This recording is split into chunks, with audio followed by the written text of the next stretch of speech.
ಹರೇ ರಾಮ. ಯತ್ರೈವ ಯತ್ರೈವ ಮನೋಮದೀಯಂ ತತ್ರೈವ ತತ್ರೈವ ತವ ಸ್ವರೂಪಂ. ಯತ್ರೈವ ಯತ್ರೈವ ಶಿರೋ ಮದೀಯಂ ತತ್ರೈವ ತತ್ರೈವ ಪದದ್ವಯಂ ತೇ.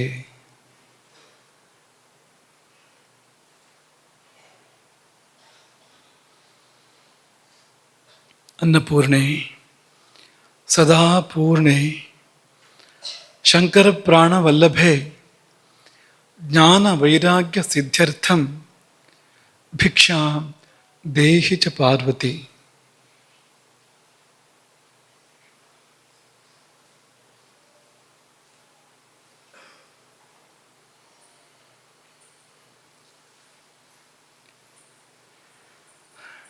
ಪ್ರಶ್ನೆ: ಆಹಾರ ತರಕಾರಿಗಳನ್ನು ಹಸಿಯಾಗಿ ತಿನ್ನಬಾರದು, ಬೇಯಿಸಿಯೇ ತಿನ್ನಬೇಕು ಎಂದಿದೆ. ಆದರೆ ದಿನನಿತ್ಯದ ಹಾಗೂ ಧಾರ್ಮಿಕ ಕಾರ್ಯಕ್ರಮದ ಅಡುಗೆಯಲ್ಲಿ ಹಸಿ ತರಕಾರಿ, ನೆನೆಸಿದ ಬೇಳೆಗಳನ್ನು ಬಳಸಿ ಕೋಸಂಬರಿ ಮಾಡುತ್ತಾರೆ. ಅದು ಸರಿಯೇ? ಆರೋಗ್ಯಯುತವೇ? ಹಳೆಯ ಪರಂಪರೆಯಿಂದ ಬಂದಿರುವುದೇ ಅಥವಾ ನಮ್ಮ ರುಚಿಗಾಗಿ ಅಳವಡಿಸಿಕೊಂಡಿರುವುದೇ ಎಂಬುದು ಬಹುಶಃ ಮಧು ಕೇಳಿದ ಒಂದು ಪ್ರಶ್ನೆ. ಅದಕ್ಕೆ ಉತ್ತರ: ಎಲ್ಲವನ್ನೂ ಬೇಯಿಸಬೇಕು ಅಂತ ನಿಯಮ ಇಲ್ಲ. ಆಹಾರವನ್ನು ಪ್ರತಿಯೊಂದನ್ನು ಕೂಡ ಬೇಯಿಸಬೇಕು ಅಂತ ನಿಯಮ ಇಲ್ಲ. ಕೆಲವನ್ನು ನಾವು ಬೇಯಿಸಲೇಬೇಕು ಹೊರತು ಎಲ್ಲವನ್ನೂ ಬೇಯಿಸಬೇಕು ಅಂತಿಲ್ಲ. ಕೆಲವನ್ನು ಬೇಯಿಸದೇ ಬಳಸಬೇಕಾಗತ್ತೆ, ಬೇಯಿಸಿದರೆ ಸರಿ ಆಗಲ್ಲ ಅಂಥದ್ದಿರುತ್ತೆ. ಕೆಲವನ್ನು ಬೇಯಿಸಿಯೇ ಬಳಸಬೇಕಾಗತ್ತೆ, ಕೆಲವನ್ನು ಎರಡೂ ಥರದಲ್ಲಿ ಬಳಸ್ಬೋದು. ಹಾಗೆ ಮೂರು ರೀತಿಯಲ್ಲಿ ಆಹಾರ ವಸ್ತುಗಳಿದ್ದಾವೆ. ಉದಾಹರಣೆ ಹಣ್ಣುಗಳು ಅಂತ ಅಂದ್ಕೊಳ್ಳಿ. ಒಳ್ಳೆ ಸೇಬು ಹಣ್ಣು ಕೊಟ್ಟರು ಯಾರೋ, ಬೇಯಿಸಿ ತಿನ್ನೋದು ಅದನ್ನು ಅಂದರೆ ಇಲ್ಲ, ಅದು ಹಾಗೆ ತಿನ್ನಬೇಕು. ಎಲ್ಲ ಕೆಲಸ ಪ್ರಕೃತಿಯೇ ಮಾಡಿದೆ, ಇನ್ನು ನಾವು ತಿನ್ನೋದು ಮಾತ್ರ ನಮ್ಮ ಕೆಲಸ. ಅಂಥದ್ದಿರುತ್ತೆ. ಹಾಗಾಗಿ ಅಂಥದ್ದು ಒಂದು ವರ್ಗ. ಇನ್ನೊಂದು ಬೇಯಿಸಿಯೇ ಬಳಸಬೇಕಾಗತ್ತೆ ಅಂಥದ್ದು ಇರುತ್ತೆ. ಉದಾಹರಣೆಗೆ ಅಕ್ಕಿ ಅಂತ ಅಂದ್ಕೊಳ್ಳಿ, ಹಾಗೆ ತಿನ್ನೋಕೆ ಚೆನ್ನಾಗಿರೋದಿಲ್ಲ, ಅದು ಜೀರ್ಣ ಆಗೋದು ಇಲ್ಲ. ಗೋಧಿ ಅಂತ ಅಂದ್ಕೊಳ್ಳಿ, ಹಾಗೆ ತಿನ್ನೋದು ಕಷ್ಟ ಅದನ್ನು ಅಂತ. ಹಾಗೆ ಕೆಲವು ಸೊಪ್ಪುಗಳು, ಹೆಚ್ಚಿನ ಸೊಪ್ಪುಗಳು, ಹರಿವೆ ಸೊಪ್ಪನ್ನು ಹಾಗೇನೂ ಬಳಸೋದುಂಟು. ಅದನ್ನು ಈಗ ಸಾಂಬಾರು ಸಾರೋ ಇಂಥದ್ದು ಮಾಡಿದರೆ ಅದನ್ನ ಬೇಯಿಸ್ತಾರೆ. ಅದನ್ನು ಈಗ ಸಾಸಿವೆ ಅಥವಾ ಹಸಿ ಅಂತ ಹೇಳ್ತಾರಲ್ಲ, ಅಂಥದ್ದು ಮಾಡಿದಾಗ ಬೇಯಿಸ್ತೇನು ಮಾಡೋದುಂಟು. ಆದರೆ ಹೆಚ್ಚಿನ ಸೊಪ್ಪುಗಳನ್ನ ಬೇಯಿಸ್ಬೇಕಾಗತ್ತೆ. ತರಕಾರಿಗಳಲ್ಲೂ ಕೂಡ ಹೆಚ್ಚಿನ ತರಕಾರಿಗಳನ್ನು ಬೇಯಿಸ್ಬೇಕಾಗತ್ತೆ. ಕೆಲವೊಂದು ಎರಡೂ ರೀತಿಯಲ್ಲಿ ಬಳಸ್ಬೋದು, ಅಂಥದ್ದು ಇರುತ್ತೆ. ಅದು ಹೀಗೆ ಮೂರೂ ತರಹ ಇದೆ. ಕೋಸಂಬರಿ ಪರಂಪರೆಯಿಂದ ಬಂದಿರೋವಂಥದ್ದು. ಕೋಸಂಬರಿ ನಮ್ಮ ರುಚಿಗೋಸ್ಕರ ಮಾಡ್ಕೊಂಡಿರೋವಂಥದ್ದಲ್ಲ ಅದು. ಯಾಕೆಂದರೆ ಕೆಲವು ದೇವರಿಗೆ ಕೋಸಂಬರಿ ಪ್ರಿಯ. ಹೆಸರೇ ಆಗಿದೆ ಕೋಶಂಬರಿ ಅಂತ. ಅದರ ಮೂಲ ಶಬ್ದ ಕೋಸಂಬರಿ ಅಂತಾಗಿದೆ. ಕೋಶಂಬರಿ ಅಂದರೆ ಈ ಹೊಟ್ಟೆಯನ್ನು ತುಂಬಿಸಿಕೊಡುತ್ತೆ. ಅದು ಉದರ ಕೋಶವನ್ನು ತುಂಬಿಸಿಕೊಡೋಷ್ಟು ಯೋಗ್ಯತೆ ಅದಕ್ಕಿದೆ ಅಂತ. ಹಾಗಾಗಿ ಅದನ್ನು ಆ ಶಬ್ದದಿಂದ ಕರೀತಾರೆ. ರಾಮದೇವರಿಗೂ ತುಂಬ ಪ್ರಿಯ ಅದು. ಕೋಸಂಬರಿ ಪಾನಕ ಅಂದರೆ ರಾಮದೇವರಿಗೆ ತುಂಬ ಪ್ರಿಯವಾಗಿರುವಂಥದ್ದು. ಈಗ ನಮ್ಮ ವಸಂತ ಋತು ಬಂದರೆ ಮಠದಲ್ಲಿ ರಾಮದೇವರಿಗೆ 2 ತಿಂಗಳು ಪೂರ್ತಿ ಪ್ರತಿದಿನವೂ ಕೂಡ ಕೋಸಂಬರಿ ಆಗಲೇಬೇಕು. ಕೋಸಂಬರಿ ಪಾನಕ 2 ಕೂಡ ಆಗಲೇಬೇಕು. ಹಾಗೆ ಎಲ್ಲವನ್ನೂ ಕೂಡ ಬೇಯಿಸಲೇಬೇಕು ಅಂತಿಲ್ಲ. ಉಪ್ಪನ್ನು ಬೇಯಿಸ್ತೇವೆ ನಾವು ಉದಾಹರಣೆಗೆ, ಇಲ್ಲ ಅಲ್ವಾ? ಮಾತಿಗೆ ಹೇಳಿದ್ದಷ್ಟೇ. ಎಲ್ಲಿ ಬೇಯಿಸ್ಬೇಕು ಅಲ್ಲಿ ಬೇಯಿಸ್ಬೇಕು, ಎಲ್ಲವನ್ನೂ ಬೇಯಿಸ್ಬೇಕು ಅಂತ ನಮಗೇನು ಇಲ್ಲ. ತರಕಾರಿ ಇದು ಕೋಸಂಬರಿ ಶುಭ. ಅದರಲ್ಲಿಯೂ ಹೆಸರು ಕಾಳು, ಹೆಸರು ಬೇಳೆ ಬೆಳೆಸಿ ಮಾಡೋದಾದರೆ ಆ ಹೆಸರು ತುಂಬ ಒಳ್ಳೆ ವಸ್ತು, ಅದು ಉತ್ತಮವಾದ ವಸ್ತು. ಅದು ಹಸಿಯಾಗಿಯೂ ನೆನೆಸಿ, ಸಾಕಷ್ಟು ನೆನೆಸಿ ಅದನ್ನು ಸೇವನೆ ಮಾಡ್ಬೋದು, ಅದನ್ನು ಬೇಯಿಸಿಯೂ ಕೂಡ ಸೇವನೆ ಮಾಡ್ಬೋದು. ಉತ್ತಮವಾಗಿರುವಂಥದ್ದು ಹೆಸರುಬೇಳೆ, ತಂಪು ಕೊಡುವಂಥದ್ದು. ಹಾಗಾಗಿ ಅಂಥ ಹೆಸರುಬೇಳೆ ಕೋಸಂಬರಿನಂತೂ ಖಂಡಿತವಾಗಿಯೂ ಧಾರಾಳವಾಗಿ ಬಳಸ್ಬೋದು. ಈಗೇನಾಗಿದೆ ಅಂದರೆ ಆ ಹೆಸರಿನಲ್ಲಿ ಏನೇನೋ ಸೇರಿಸಿ ತಿನ್ನುವಂಥ ಅಭ್ಯಾಸ ಬಂದಿದೆ. ಅದನ್ನೆಲ್ಲ ಸ್ವೀಕಾರ ಮಾಡೋಕ್ಕಾಗೋದಿಲ್ಲ. ಪರಂಪರೆಯಿಂದ ಬಂದಿರುವಂಥ ಕೋಸಂಬರಿಗಳನ್ನು ಸ್ವೀಕಾರ ಮಾಡೋಕ್ಕೆ ಸಾಧ್ಯ ಅಂತ. ಇನ್ನೊಂದು ಪ್ರಶ್ನೆ ಬಂದಿರೋದು ಉಸಿರಾಟಕ್ಕೆ ಸಂಬಂಧಪಟ್ಟಂತೆ. ಅದಕ್ಕೆ ಇನ್ನೊಂದು ಆಯಾಮ ಇದೆ. ಉಸಿರಾಟದ ಬಗ್ಗೆ ನಿನ್ನೆ ಹೇಳಿದ ನಾವು ಮಾತುಗಳು ಒಂದು ಆಯಾಮದಿಂದ ಆಲೋಚನೆ ಮಾಡಿದಾಗ ಸಿಗುವಂಥದ್ದು. ಇನ್ನೊಂದು ಆಯಾಮ ಇದೆ, ಅದನ್ನು ಕುರಿತಿರುವಂಥ ಪ್ರಶ್ನೆ ಇದು. ತಿಮ್ಮಪ್ಪ ಬರಿಗೆ ಈ ಪ್ರಶ್ನೆಯನ್ನು ಕೇಳಿದವರು. ನನ್ನ ಅನುಭವದಂತೆ ಮೂಗಿನ ಎರಡೂ ಹೊಳ್ಳೆಗಳಿಂದ ಒಂದೇ ಬಾರಿಗೆ ಉಸಿರಾಟ ಆಗುವುದಿಲ್ಲ. ಕಾರಣ ಏನು ಮತ್ತು ಯಾವಾಗ ಯಾವ ಹೊಳ್ಳೆಯಿಂದ ಉಸಿರಾಟ ಆಗುತ್ತದೆ, ಎಡ ಬಲ ಯಾವ ಹೊಳ್ಳೆಯಿಂದ ಉಸಿರಾಟ ಆಗುತ್ತದೆ ಅನ್ನೋದನ್ನು ಅವರು ಗಮನಿಸಿ ಪ್ರಶ್ನೆ ಕೇಳಿದ್ದಾರೆ. ತುಂಬ ಜನರಿಗೆ ಈ ಕಡೆ ಗಮನ ಇರೋದಿಲ್ಲ. ಅದೊಂದು ಇದೆ ಅಂತ ಅನ್ನೋದು ಮಾತ್ರ ವಿಷಯ ಹೊರತು ಅದು ಉಸಿರು ಆಡ್ತಾ ಇದೆ ಅಂತ, ಅದು ಹೇಗೆ ಆಡ್ತಾ ಇದೆ, ಎಷ್ಟು ಆಳಕ್ಕೆ ಎಳಿತಾ ಇದೆ, ಎಷ್ಟು ಮೇಲಕ್ಕಿದೆ, ಅಥವಾ ಯಾವ ಮೂಗಿನಲ್ಲಿ ಆಡ್ತಾ ಇದೆ, ಇಂಥದ್ದೆಲ್ಲ ಗಮನಕ್ಕೆ ಇರೋದಿಲ್ಲ. ತುಂಬ ಜನರಿಗೆ ಗಮನಕ್ಕೆ ಇರೋದಿಲ್ಲ. 10ರಲ್ಲಿ 9 ಅಂತ ಅನ್ಬೋದು ಅಂತ. ಆದರೆ ಇವರು ಗಮನಿಸಿದ್ದಾರೆ ಅದನ್ನು. ಉಸಿರಾಟ ಎಡ ಹೊಳ್ಳೆಯಿಂದಲೂ ಆಗತ್ತೆ, ಬಲ ಹೊಳ್ಳೆಯಿಂದಲೂ ಆಗತ್ತೆ. ಅಂದರೆ ಒಂದೇ ಹೊಳ್ಳೆಯಿಂದಲೇ ಪ್ರಧಾನವಾಗಿ, ಚೂರು ಇರ್ಬೋದು ಮತ್ತೊಂದು ಕಡೆಗೆ, ಪ್ರಧಾನವಾಗಿ ಒಂದೇ ಹೊಳ್ಳೆಯಿಂದ ಆಗ್ತಾ ಇರೋದುಂಟು. ಎರಡೂ ಹೊಳ್ಳೆಗಳಿಂದಲೂ ಆಗೋದುಂಟು, ಆಗತ್ತೆ. ಎಡ ಹೊಳ್ಳೆಯಿಂದ ಆದರೆ ಅದಕ್ಕೆ ಚಂದ್ರನಾಡಿಯ ಉಸಿರಾಟ ಅಂತ ಕರಿತೀವಿ ನಾವು. ಬಲ ಹೊಳ್ಳೆಯಿಂದ ಆದರೆ ಅದನ್ನು ಸೂರ್ಯನಾಡಿಯ ಉಸಿರಾಟ ಅಂತ ಕರಿತೀವಿ. ಎರಡೂ ಹೊಳ್ಳೆಯಿಂದ ಸಮವಾಗಿ ಆಗ್ತಾ ಇದ್ರೆ ಅದನ್ನು ಸುಷುಮ್ನಾ ನಾಡಿಯ ಉಸಿರಾಟ ಅಂತ ಕರಿತೀವಿ. 3 ಬಗೆಯ ಉಸಿರಾಟವೂ ಇದೆ. ಈ ಸುಷುಮ್ನಾ ನಾಡಿಯ ಉಸಿರಾಟ ಯಾಕೆ ಅಷ್ಟಾಗಿ ಗಮನಕ್ಕೆ ಬರೋದಿಲ್ಲ ಅಂದರೆ, ಇದು ಭಾಳ ಹೊತ್ತಿರೋದಿಲ್ಲ. ಸಾಮಾನ್ಯವಾಗಿ ಇದಕ್ಕೆ ಅಪವಾದ ಇದೆ. ಸಾಮಾನ್ಯವಾಗಿ ಆರೋಗ್ಯವಂತ ಮನುಷ್ಯನಿಗೆ ಗಂಟೆಗೊಮ್ಮೆ ಬದಲಾಗುತ್ತೆ ಅಂತ ಲೆಕ್ಕ. 1 ಗಂಟೆ 1.5 ಗಂಟೆಗೆ ಬದಲಾಗುತ್ತೆ. ಎಡಕ್ಕೆ ಎದ್ದಿದ್ದು ಬಲಕ್ಕೆ ಹೋಗುತ್ತೆ, ಬಲಕ್ಕೆ ಎದ್ದಿದ್ದು ಎಡಕ್ಕೆ ಬರುತ್ತೆ. ನಿಮ್ಗೆ ಸರಿಯಾಗಿ ಗೊತ್ತಾಗಬೇಕು ಅಂದರೆ, ನಿಮಗೆ ಶೀತ ಆಗಿದ್ದರೆ, ಮೂಗು ಕಟ್ಟಿದರೆ ಅದು ಕೂಡ ಬದಲಾಗುತ್ತೆ. ಈ ಉಸಿರಾಟ ಆ ಕಡೆ ಈ ಕಡೆ ಹೋಗುವಾಗ ಒಂದ್ಸರಿ ಈ ಕಡೆ ಕಟ್ಟಿದ್ರೆ ಒಂದ್ಸರಿ ಈ ಕಡೆ ಕಟ್ಟಿದ್ರೆ ಹಾಗಾಗತ್ತೆ. ಆವಾಗ ಸರಿಯಾಗಿ ಅದನ್ನು ಗುರ್ತಿಸೋಕೆ ಸಾಧ್ಯ ಇದೆ. ಈ ಎರಡೂ ಹೊಳ್ಳೆಯಿಂದ ಉಸಿರಾಟ ಯಾವಾಗ ಆಗುತ್ತೆ ಅಂದರೆ, ಅದು ಒಂದರಿಂದ ಒಂದಕ್ಕೆ ಬದಲಾಗುವ ಸಮಯದಲ್ಲಿ, ಎಡದಿಂದ ಬಲಕ್ಕೆ ಬಲದಿಂದ ಎಡಕ್ಕೆ ಅದು ಪರಿವರ್ತನೆ ತಗೊಳುತ್ತಲ್ಲ, ತಗೊಳ್ಳೋ ಸಮಯದಲ್ಲಿ ಒಂದೇ ಸತಿ ಪರಿವರ್ತನೆ ತಗೊಳ್ಳೋದಿಲ್ಲ. ಅದು ಎರಡೂ ಕಡೆ ಹಂಚಿಕೊಂಡು ಉಸಿರಾಟ ಚೂರು ಹೊತ್ತು ನಡೆದು ಅಲ್ಲಿಂದ ಮುಂದಕ್ಕೆ ಅದು ಮತ್ತೊಂದು ಹೊಳ್ಳೆಗೆ ಅದು ಹೋಗುತ್ತೆ. ಶಂಕರಾಚಾರ್ಯರ ಸೌಂದರ್ಯ ಲಹರಿಯನ್ನು ನೆನಪು ಮಾಡ್ಕೊಳ್ತೇವೆ ಈ ಸಮಯದಲ್ಲಿ ನಾವು. ಅಸೌ ನಾಸಾ ವಂಶಃ ತುಹಿನಗಿರಿ ವಂಶಧ್ವಜಪಟಿ ತ್ವದೀಯೋ ನೇದೀಯ ಫಲತು ಫಲಮಸ್ಮಾಕಮುಚಿತಂ ವಹನ್ನಂತರ್ಮುಕ್ತಾ ಶಿಶಿರಕರ ನಿಶ್ವಾಸಗಲಿತಂ ಸಮೃದ್ಧ ಯತ್ತಾಸಾಂ ಬಹಿರಪಿ ಚ ಮುಕ್ತಾಮಣಿಧರ. ಇದು ಸೌಂದರ್ಯ ಲಹರಿ. ಈ ಸೌಂದರ್ಯ ಲಹರಿ ಅಮ್ಮನವರ ಮೂಗನ್ನು ವರ್ಣನೆ ಮಾಡಲಿಕ್ಕಿರುವಂಥ ಒಂದು ಪದ್ಯ ಇದು. ನಾಸಾ ವಂಶಃ ಅಂತ ಶಂಕರಾಚಾರ್ಯರು ಅದನ್ನು ಒಂದು ರೂಪಕ ಮಾಡ್ತಾರೆ. ನಾಸಾ ವಂಶಃ ಅಂದರೆ, ಈ ವಂಶ ಅಂದರೆ ಬಿದಿರು, ವಂಶದಂಡಕ್ಕೆ ನಾಸಾ ದಂಡವನ್ನು ಹೋಲಿಸ್ತಾ ಇದ್ದಾರೆ ಅವರು. ಯಾಕೆ ಹೋಲಿಸ್ತಾರೆ ಅಂದರೆ, 2 ಕಾರಣಕ್ಕೆ ಹೋಲಿಸ್ತಾ ಇದ್ದಾರೆ ಅವರು. ಒಂದು, ಬಿದಿರಿನಲ್ಲಿ ನೀವು ಗಂಧಕ್ಕೆ ಹೋಲಿಸ್ಬೋದಲ್ಲ ಅಂತ ಹೇಳ್ಬೇಡಿ, ಗಂಧ ಒಳ್ಳೆ ವೃಕ್ಷ ಹೌದು, ಆದರೆ ಬಿದಿರಿನಲ್ಲಿ ಒಳಗೆ ರಂಧ್ರ ಇರುತ್ತೆ. ಗಮನಿಸ್ಬೇಕು ನೀವು ಅದನ್ನು. ಬಿದಿರಿನಲ್ಲಿ ಒಳಗೆ ರಂಧ್ರ ಇರುತ್ತೆ. ಮೂಗಿನಲ್ಲಿ ನಿಮಗೆ ಅನುಮಾನ ಇದ್ದಾಗಿದೆ, ಇದೆಯೋ ಇಲ್ವೋ ರಂಧ್ರ ಮೂಗಿನಲ್ಲಿ? ಮತ್ತೆ ಮಾತಾಡೋದಿಲ್ಲವಲ್ಲ ನೀವು. ಹಾಗಾಗಿ ಆ ಹೋಲಿಕೆ, ಈ ಬಿದಿರು ಅಂತ ಹೋಲಿಕೆ ಕೊಡಬೇಕಾದ್ರೆ ಏನು ಕಾರಣ ಅಂದರೆ, ಒಳಗಿರುವ ರಂಧ್ರ ಅಂತ ಅಲ್ಲೂ ಇದೆ ಇಲ್ಲೂ ಇದೆ. ಅಷ್ಟು ಮಾತ್ರ ಹೋಲಿಕೆ ಅಲ್ಲ.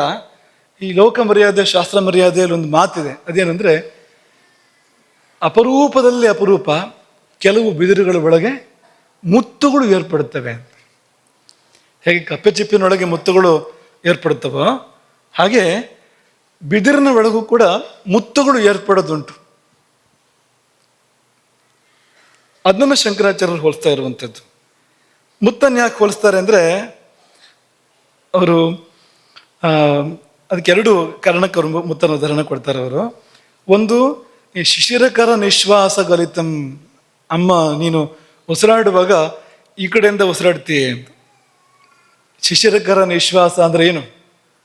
ಶಿಶಿರಕರ ಅಂದ್ರೆ ಏನು? ಚಂದ್ರ, ತಂಪಾದ ಕಿರಣಗಳುಳ್ಳವನು. ಶಿಶಿರ ತಂಪು, ಕರ ಕಿರಣ. ತಂಪು ಕಿರಣ ಯಾರಿದ್ದು? ಚಂದ್ರನದ್ದು. ಚಂದ್ರ ನಿಶ್ವಾಸ ಅಂತ. ಶಿಶಿರಕರ ನಿಶ್ವಾಸ ಅಂದ್ರೆ ಚಂದ್ರ ನಿಶ್ವಾಸ ಅಂತ. ವಾಮನಾಡಿಯ ಮೂಗಿನ ಎಡಹೊಳ್ಳೆಯ ನಿಶ್ವಾಸವನ್ನು ಶಂಕರಾಚಾರ್ಯರು ಹೇಳ್ತಾ ಇರುವಂಥದ್ದು. ಆ ನಿಶ್ವಾಸ ಅದು ತಂಪು. ಶಂಕರಾಚಾರ್ಯರು ಅದನ್ನು ಬಳಸಿದ ಶಬ್ದ ಕೂಡ ಚೆನ್ನಾಗಿದೆ. ಶಿಶಿರಕರ ಅನ್ನೋ ಶಬ್ದ ಬಳಸಿದ್ದಾರೆ ಶಂಕರಾಚಾರ್ಯರು.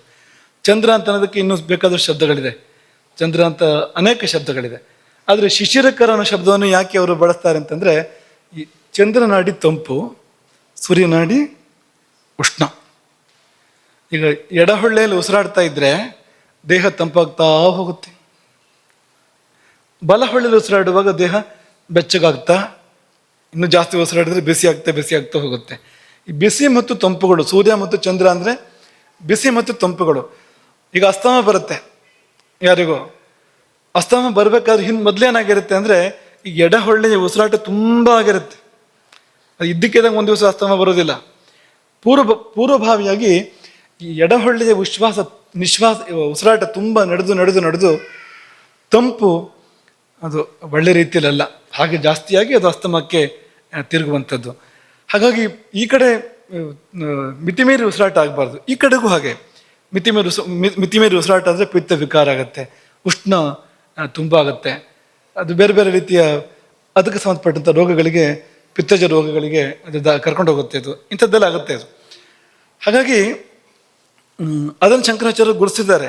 ಈ ತಂಪು ನಿಶ್ವಾಸ ಅಥವಾ ಚಂದ್ರ ನಿಶ್ವಾಸ ಎಂಬ ಶಬ್ದ ಬಳಸುವಾಗ ಶಂಕರಾಚಾರ್ಯರು ಇದೇ ತಿಮ್ಮಪ್ಪ ಬರಿಗವರು ಕೇಳಿದ ಪ್ರಶ್ನೆ ಕುರಿತೆ ಅದಕ್ಕೆ ಸಂಬಂಧಪಟ್ಟಂತೆ ಅವ್ರು ಹೇಳ್ತಾ ಇರುವಂಥದ್ದು.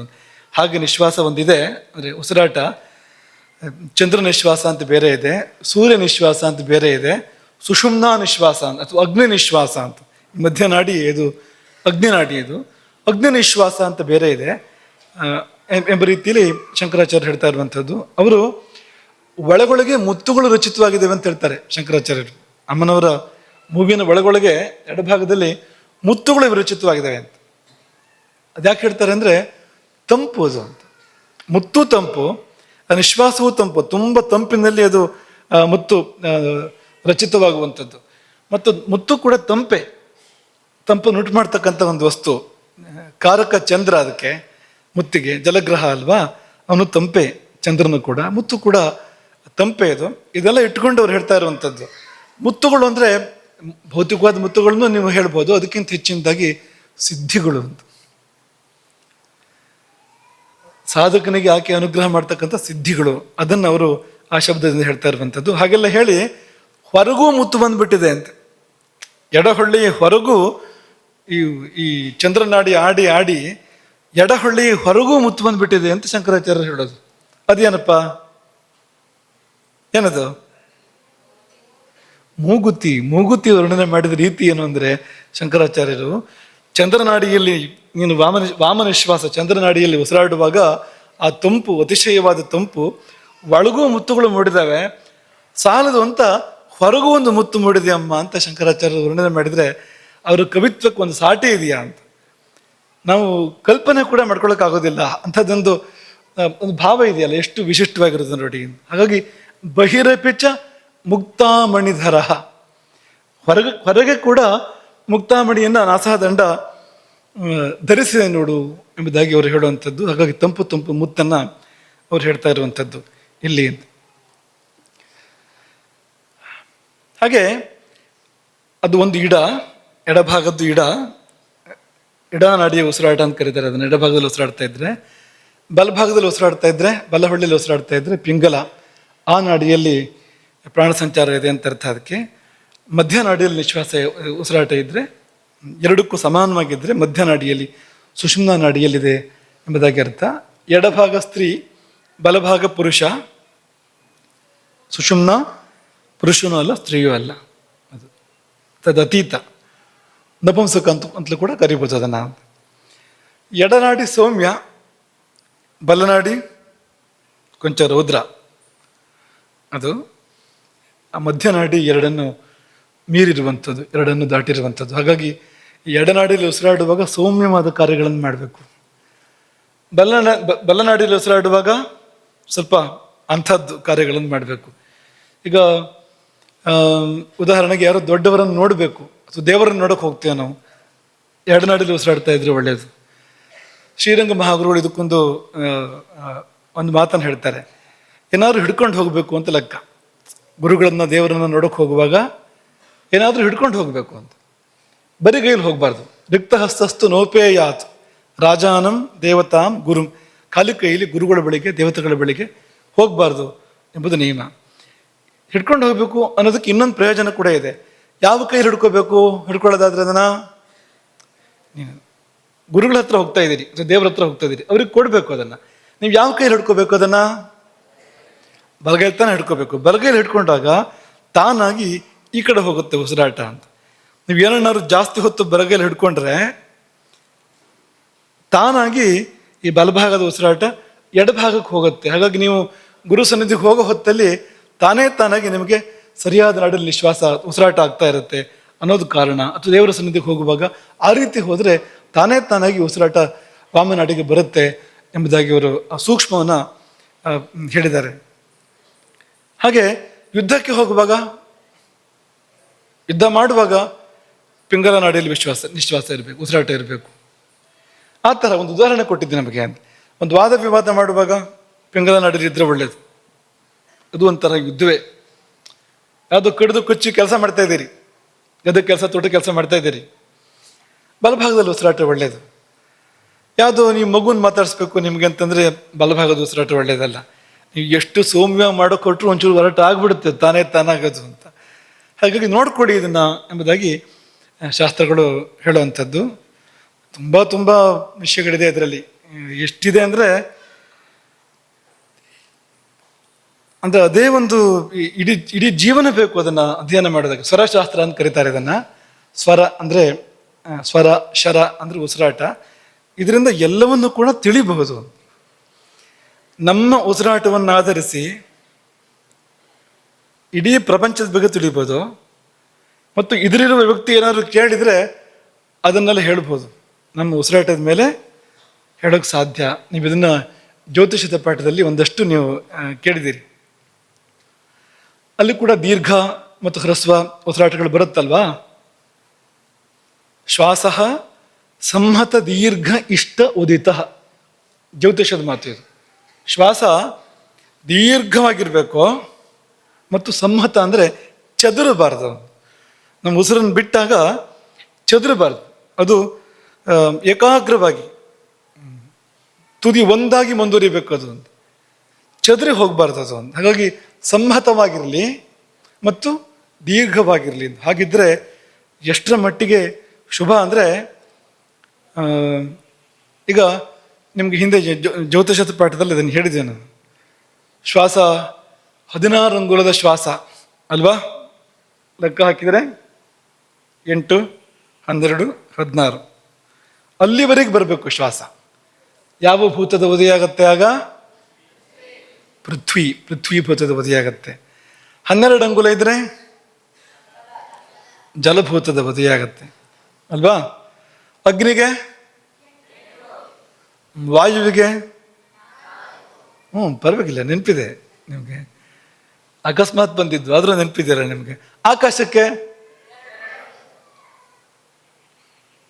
ತುಂಬ ಕಡಿಮೆ ಇರುತ್ತೆ, ಆಕಾಶಕ್ಕೆ ಅತ್ಯಂತ ಕಡಿಮೆ ಇರುತ್ತೆ. ಹಾಗಾಗಿ ಆಕಾಶ ಭೂತದಲ್ಲಿ ನಾಡಿ ಆಡ್ತಾ ಇದ್ದಾಗ ಏನಾರು ಬಂದು ಪ್ರಶ್ನೆ ಕೇಳಿದ್ರೆ ಅದು ಅನಾಹುತವೇ ಅದು. ಅಥವಾ ಅಗ್ನಿಭೂತದಲ್ಲಿ ಉಸಿರಾಡ್ತಾ ಇದ್ದಾಗ ಒಂದು ಪ್ರಶ್ನೆ ಕೇಳಿದ್ರೆ ಅದು ಸುಟ್ಟೋಯ್ತು ಅಂತ ಲೆಕ್ಕ ಅವ್ರು ಕೇಳಿದ್ದು ಅಂತ. ಬೇರೆ ಫಲಗಳು ಇದೆ, ಅನಿಷ್ಟ ಫಲಗಳನ್ನು ಜಾಸ್ತಿ ಹೇಳ್ತಾರೆ.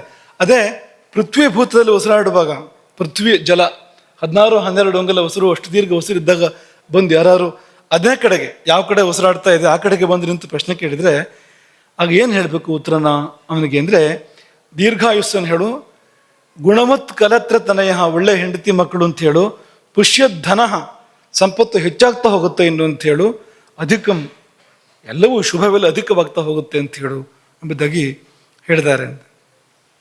ಅಂದರೆ ದೀರ್ಘ ಶ್ವಾಸ ಎಷ್ಟರ ಮಟ್ಟಿಗೆ ಶುಭ ಅನ್ನೋದಕ್ಕೂ ನಮ್ಗೆ ಹೇಳ್ತಾ ಇರುವಂಥದ್ದು. ದೀರ್ಘವಾದ ಉಸಿರಾಟ ಮಾಡಬೇಕು. ದೀರ್ಘಂ ಪಶ್ಯತ ಮಾಹ್ರಸ್ವಂ ಅಂತ ವಸಿಷ್ಠರು ಹೇಳಿದ್ರಲ್ಲ, ಹಾಗೆ ಉಸಿರಾಟವನ್ನು ಕೂಡ ದೀರ್ಘವಾಗಿ ಸುದೀರ್ಘವಾಗಿ ಮಾಡಬೇಕು. ಎಷ್ಟರ ಮಟ್ಟಿಗೆ ಶುಭ ಅಂದರೆ ಏನಾರು ಬಂದು ಕೇಳಿದ್ರು ಕೂಡ ಅತಿಶಯ ಶುಭ ಅವನಿಗೆ ಅಂತ ಹೇಳುವಷ್ಟರ ಮಟ್ಟಿಗೆ ಅದು ಇರುತ್ತೆ ಅಂತ. ಹೀಗೆ ಈ ಉಸಿರಾಟ ಎಡ ಮತ್ತು ಬಲ ಇರುವಂಥದ್ದು. ಈಗ 7 ಭಾಗ ಅಂದರೆ ಎಚ್ಚರ ಆಗುವಾಗ ವಾರಕ್ಕೆ ಸಂಬಂಧಪಟ್ಟಂತೆ ಉಸಿರಾಟ ಇದ್ದರೆ ಒಳ್ಳೆಯದು. ಆದರೆ 7 ಭಾಗ ವಾಮನಾಡಿಯಲ್ಲಿ ಉಸಿರಾಟ ಇರಬೇಕು. ನಾವು ಎದ್ದುಕೊಳ್ಳುವಾಗ ಏಳುವಾಗ ವಾಮನಾಡಿಯಲ್ಲಿ ಉಸಿರಾಟ ಇರಬೇಕು ಅನ್ನೋ ಕಾರಣಕ್ಕೆ ಈ ಬಲಮಗ್ಲನ ಹೇಳಿರುವಂಥದ್ದು. ಬಲಮಗ್ಲ ಮಲಗಬೇಕು ಅಂತ ಯಾಕೆ ಹೇಳಿದ್ದಾರೆ ಅಂತಂದ್ರೆ, ಏಳೋ ಹೊತ್ತಿಗೆ ಉಸಿರಾಟ ಎಡಕ್ಕೆ ಬರಬೇಕು. ಒಂದು ವೇಳೆ ಬಲದಲ್ಲಿ ಇದ್ರೂ ಕೂಡ ಎಡಕ್ಕೆ ಬರಬೇಕು. ಬರೋ ತನಕ ಒಂದು ಸ್ವಲ್ಪ ಬಲಮಗ್ಲ ಮಲ್ಕೋಬೇಕು. ಇದನ್ನ ನೆಪ ಮಾಡಬೇಡಿ. ಬಂದಿಲ್ಲ ಉಸಿರಾಟ ಎಡಕ್ಕೆ ಅಂತ ಮತ್ತೊಂದು ಗಂಟೆ ಮಲಗೋದು, ಆ ಥರ ಮಾಡೋಕ್ಕಿರೋದಿಲ್ಲ. ಒಂದು 10 ನಿಮಿಷಕ್ಕೆ ಬರಬೇಕು. ಅದು ನ್ಯಾಯವಾಗಿ ಬರೋದಾದ್ರೆ, ಇಲ್ಲಿದ್ರೆ ಏನೋ ಹೆಚ್ಚು ಕಡಿಮೆ ಆಗಿದೆ ಅಂತ ಅರ್ಥ ಅದಕ್ಕೆ. ಹಾಗಾಗಿ ಬಲಮಗ್ಗುಲಾಗಿ ಮಲಗಿದಾಗ ಒಂದು ಸ್ವಲ್ಪ ಹೊತ್ತಿನಲ್ಲಿ ಅದು ಎಡಕ್ಕೆ ದಾಟಿಕೊಳ್ಳುತ್ತೆ. ಅದು ಉಸಿರಾಟ ಅದು ಎಡಮಗ್ಗುಲಾಗಿ ಮಲಗಿದ್ರೆ ಬಲಕ್ಕೆ ದಾಟಿಕೊಳ್ಳುತ್ತೆ. ಇದು ಒಂದು ಕ್ರಮ ಇರುವಂಥದ್ದು. ಹಾಗೆ ಆ ರೀತಿಯಲ್ಲಿ ಅದನ್ನು ಬಳಸ್ಕೋಬೇಕು. ಮತ್ತು ಇಡೀ ಜೀವನ ಅದರ ಮೇಲೆ ನಿಂತಿದೆ. ತುಂಬ ವಿಷಯಗಳನ್ನ ಹೇಳ್ಬೋದು ಅದರಿಂದ, ತುಂಬ ವಿಷಯಗಳನ್ನ ತಿಳ್ಕೊಳ್ಬೋದು, ಹೇಳ್ಬೋದು ಅಂತ. ಸ್ವರಶಾಸ್ತ್ರ ಅಂತ ಏನು ಕೆಲವು ಗ್ರಂಥಗಳಿದ್ದಾವೆ ಅದಕ್ಕೆ ಸಂಬಂಧಪಟ್ಟಂತೆ. ಜ್ಯೋತಿಷಕ್ಕೆ ಅದು ಬೇರೆ ಏನು ಬೇಡ ಅಂತ ಹೇಳುತ್ತೆ. ಅದು ಗ್ರಹಸ್ಥಿತಿಯೇ ಬೇಡ, ಇದರಲ್ಲೇ ಹೇಳು ಎಲ್ಲದನ್ನು. ಒಂದು ವಸ್ತು ಕಳಿಸೋದ್ರೆ ಅದು ಭೂಮಿಲಿದೆಯಾ, ಎತ್ತರದಲ್ಲಿದೆಯಾ, ನೀರಲ್ಲಿದೆಯಾ, ಅದು ಹಾಳಾಗಿ ಹೋಗಿದೆಯಾ, ಇದೆಯಾ, ಎಲ್ಲ ಹೇಳ್ಬೋದು. ಅಲ್ಲಿಂದಲೇ ಎಲ್ಲೋ ಮುಚ್ಚಿದೆಯಾ, ಅದು ಯಾವ ದಿಕ್ಕಲ್ಲಿದೆ, ಪೂರ್ವನ, ಪಶ್ಚಿಮನ, ಉತ್ತರನ, ದಕ್ಷಿಣನ, ಎಲ್ಲವನ್ನು ಕೂಡ ನಮ್ಮ ಶ್ವಾಸದ ಮೇಲೆ ಹೇಳ್ಬೋದು. ಅಂದರೆ ದೈವಜ್ಞನ ಶ್ವಾಸದ ಮೇಲೆ ಬಂದ ಪ್ರಶ್ನೆಗೆ ಉತ್ತರವನ್ನು ಎಲ್ಲವನ್ನೂ ಹೇಳ್ಬೋದು. ಗ್ರಹಸ್ಥಿತಿ ಮೂಲಕ ತಿಳಿಯುವಂಥದ್ದು ಎಲ್ಲವನ್ನು ಕೂಡ ಹೇಳೋಕೆ ಸಾಧ್ಯ ಇದೆ. ಹಾಗಾಗಿ ಆ ರೀತಿಯಲ್ಲಿ ಆ ಉಸಿರು ಕೆಲಸ ಮಾಡುತ್ತೆ. ಮತ್ತೆ ಈಗ ಎಡಕ್ಕೆ ಆಡ್ತಾ ಇದೆ ಅಂದ್ರೆ ಎಡದಲ್ಲೂ ಕೂಡ ಎಲ್ಲಿ ಕೇಂದ್ರ ಮಾಡ್ಕೊಂಡು ಆಡ್ತಾ ಇದೆ ಅನ್ನೋ ಪ್ರಶ್ನೆ ಇದೆ. ಇದು ಯಾವ ಕೇಂದ್ರದಲ್ಲಿ ಆಡ್ತಾ ಇದೆ? ಈಗ ಎಡಗಡೆ ಉಸಿರಾಟ ಇದೆ. ಎಡಗಡೆ ಅಂದರೆ ಯಾವ ಚಕ್ರದಲ್ಲಿದೆ? ಅದು ಮೂಲಾಧಾರದಲ್ಲಿದೆಯಾ, ಮಣಿಪುರದಲ್ಲಿದೆಯಾ, ಅನಾಹತದಲ್ಲಿದೆಯಾ? ಅಲ್ಲಿ ಯಾವ ಭೂತದ ಉದಯ ಆಯಿತು? ಅದಕ್ಕೆ ಸಂಬಂಧಪಟ್ಟ ಕೆಲಸ ಆಗ್ತಾ ಇರುತ್ತೆ ಅಂತ. ಈಗ ಪೃಥ್ವಿ ಭೂತದ ಉದಯ ಆಯಿತು ಅಂತಂದರೆ ಅಲ್ಲಿ ಎಡನಾಡಿ ಆಡ್ತಾ ಇದೆ ಅಂದರೆ ಭೂಮಿಗೆ ಸಂಬಂಧಪಟ್ಟ ತಂಪಿನ ಕೆಲಸ ಏನೋ ಆಗ್ತಾ ಇದೆ ಅಂತ ಅರ್ಥ. ಅದಕ್ಕೆ ಬಲನಾಡಿ ಆಡ್ತಾ ಇದೆ, ಇನ್ನೆಲ್ಲೋ ಇನ್ನೊಂದು ಭೂತ ಆಕಾಶ ಭೂತದಲ್ಲೂ ಇದೆ ಅಂದರೆ ಆಕಾಶ ಭೂತಕ್ಕೆ ಸಂಬಂಧಪಟ್ಟಂತೆ ಕೆಲಸಗಳು ನಡೀತಾ ಇದೆ ನಮ್ಮ ದೇಹದ ಒಳಗಡೆಗೆ ಅನ್ನೋದನ್ನ ಅದು ತೋರಿಸುತ್ತೆ. ಹಾಗಾಗಿ ತುಂಬ ಸಂಗತಿಗಳು ಇದನ್ನು ಅವಲಂಬಿಸಿ ಇವೆ. ಶ್ವಾಸವನ್ನು ಅವಲಂಬಿಸಿ ತುಂಬ ಸಂಗತಿಗಳಿದೆ. ಆಯಾ ಗ್ರಹಗಳು ಕೂಡ ತಾವು ಸೂಚಿಸುವ ಫಲವನ್ನು ಕೊಡುವಾಗ ತಕ್ಕ ಉಸಿರಾಟವನ್ನು ಏರ್ಪಡಿಸ್ಕೊಳ್ತೇವೆ. ಈಗ ಚಂದ್ರ ನಿಮಗೆ ಒಳ್ಳೇದು ಮಾಡಬೇಕು, ತಂಪು ಕೊಡಬೇಕು, ಅವನು ವಾಮನಾಡಿನ ಏರ್ಪಡಿಸ್ಕೊಳ್ತಾನೆ. ಅಸ್ತಮ ಕೊಡಬೇಕು, ಜಾಸ್ತಿ ಏರ್ಪಡಿಸ್ತಾನೆ, ಅಗತ್ಯಕ್ಕಿಂತ ಜಾಸ್ತಿ ಏರ್ಪಡಿಸ್ತಾನೆ ಆಗದನ ಅಂತ ಉದಾಹರಣೆ ಹೇಳ್ತಾ ಇರುವಂಥದ್ದು. ಇದು ಮಾತ್ರ ಅಲ್ಲ, ಎಲ್ಲ ರೀತಿಯ ಫಲಗಳನ್ನು ಕೂಡ ಗ್ರಹಗಳು ಕೊಡುವಾಗ ಉಸಿರನ್ನು ಆಶ್ರಯಿಸ್ತವೆ, ಉಸಿರನ್ನು ಮತ್ತು ಭೂತಗಳನ್ನು ಆಶ್ರಯಿಸ್ತವೆ ಎಂಬುದಾಗಿ ಶಾಸ್ತ್ರ ಹೇಳುವಂಥದ್ದು. ಹಾಗಾಗಿ ಆ ಪ್ರಶ್ನೆ ದೊಡ್ಡ ಒಂದು ಅಂದರೆ ಇನ್ನೊಂದು ಪ್ರಪಂಚಕ್ಕೆ ನಮ್ಮನ್ನು ಕರ್ಕೊಂಡು ಹೋಗುವಂಥ ಒಂದು ಪ್ರಶ್ನೆ ಇದು. ನಾವು ಏನೇನು ಗಮನಿಸ್ತಾ ಇರುವಂಥದ್ದು, ಎಲ್ಲಿ ಆಡ್ತಾ ಇದೆ ಅಂತ ಏನು ಗಮನಿಸ್ತೇನೋ, ಏನೇನು ಗಮನಿಸೋದಿಲ್ಲ ಅಂತ ಅಂಥದ್ದದು ಅಂತ. ಇನ್ನು ಮತ್ತೊಂದು ಪ್ರಶ್ನೆ, ಕೇವಲ ಗಾಳಿಯೇ ಆಹಾರವಾಗಬಹುದೇ? ಕೇಳ್ತಾ ಇದ್ರೆ ಹಸುವಾಗ್ಬಿಡುತ್ತೆ. ಗಾಳಿಯ ಆಹಾರ ಅಂದರೆ ಯಾಕೋ ಸಂಕಟ ಆಗತ್ತೆ. ಹೌದಾ ಅಂತ, ಇನ್ನು ಮಾಡೋದಾದ್ರೆ ಹೇಗಿರ್ಬೋದು ಅಂತ. ಸಾಧ್ಯವೇ ಅಂತ ಪ್ರಶ್ನೆ. ಸಾಧ್ಯ. ಅದಕ್ಕೆ ಉದಾಹರಣೆಗೆ ಕೆಲವು ಮಹನೀಯರು ಅವರು ಗಾಳಿಯನ್ನೇ ಆಹಾರವಾಗಿ ಇಟ್ಕೊಂಡಿದ್ದು ಮಾತ್ರ ಅಲ್ಲ, ಮಹಾಸಿದ್ಧಿಗಳನ್ನು ಪಡೆದರು ಅದರ ಮೂಲಕವಾಗಿ. ದೇವರಿಂದ ಶುರು ಮಾಡೋಣ. ಮೊದಲನೇದಾಗಿ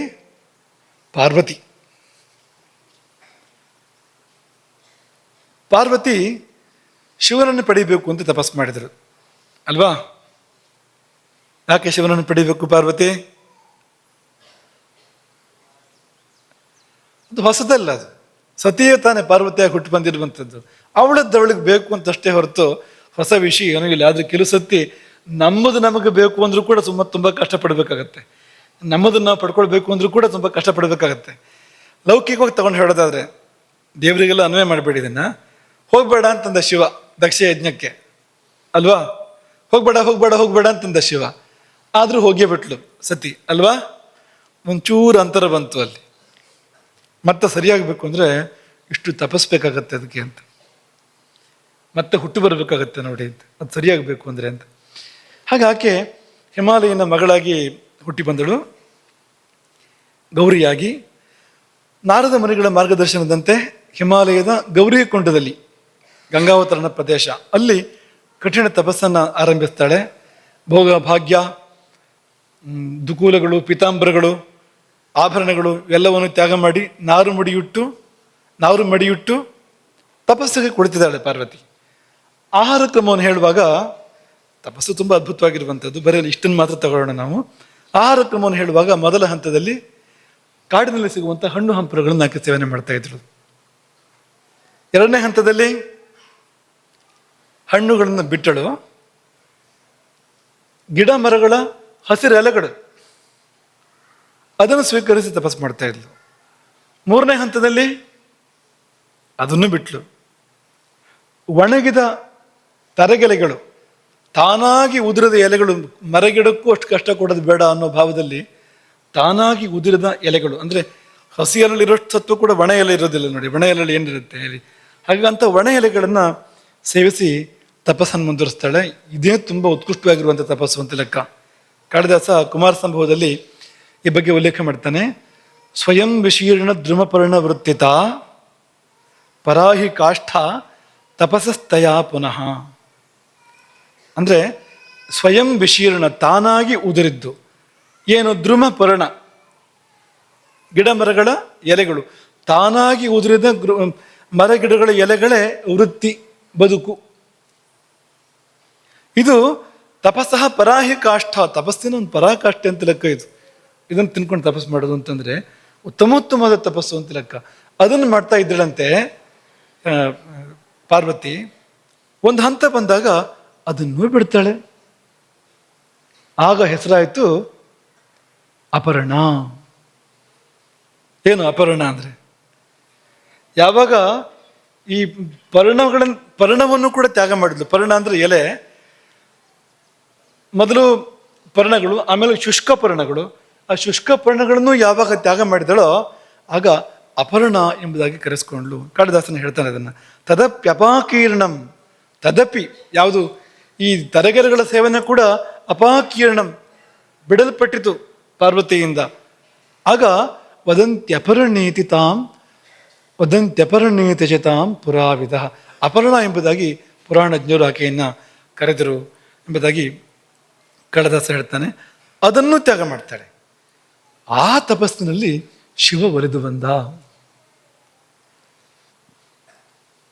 ಅವಾಗ ಏನು ಆಹಾರ ಆಕೆಗೆ ಅಂದರೆ ವಾಯು ಮಾತ್ರವೇ ಆಹಾರ.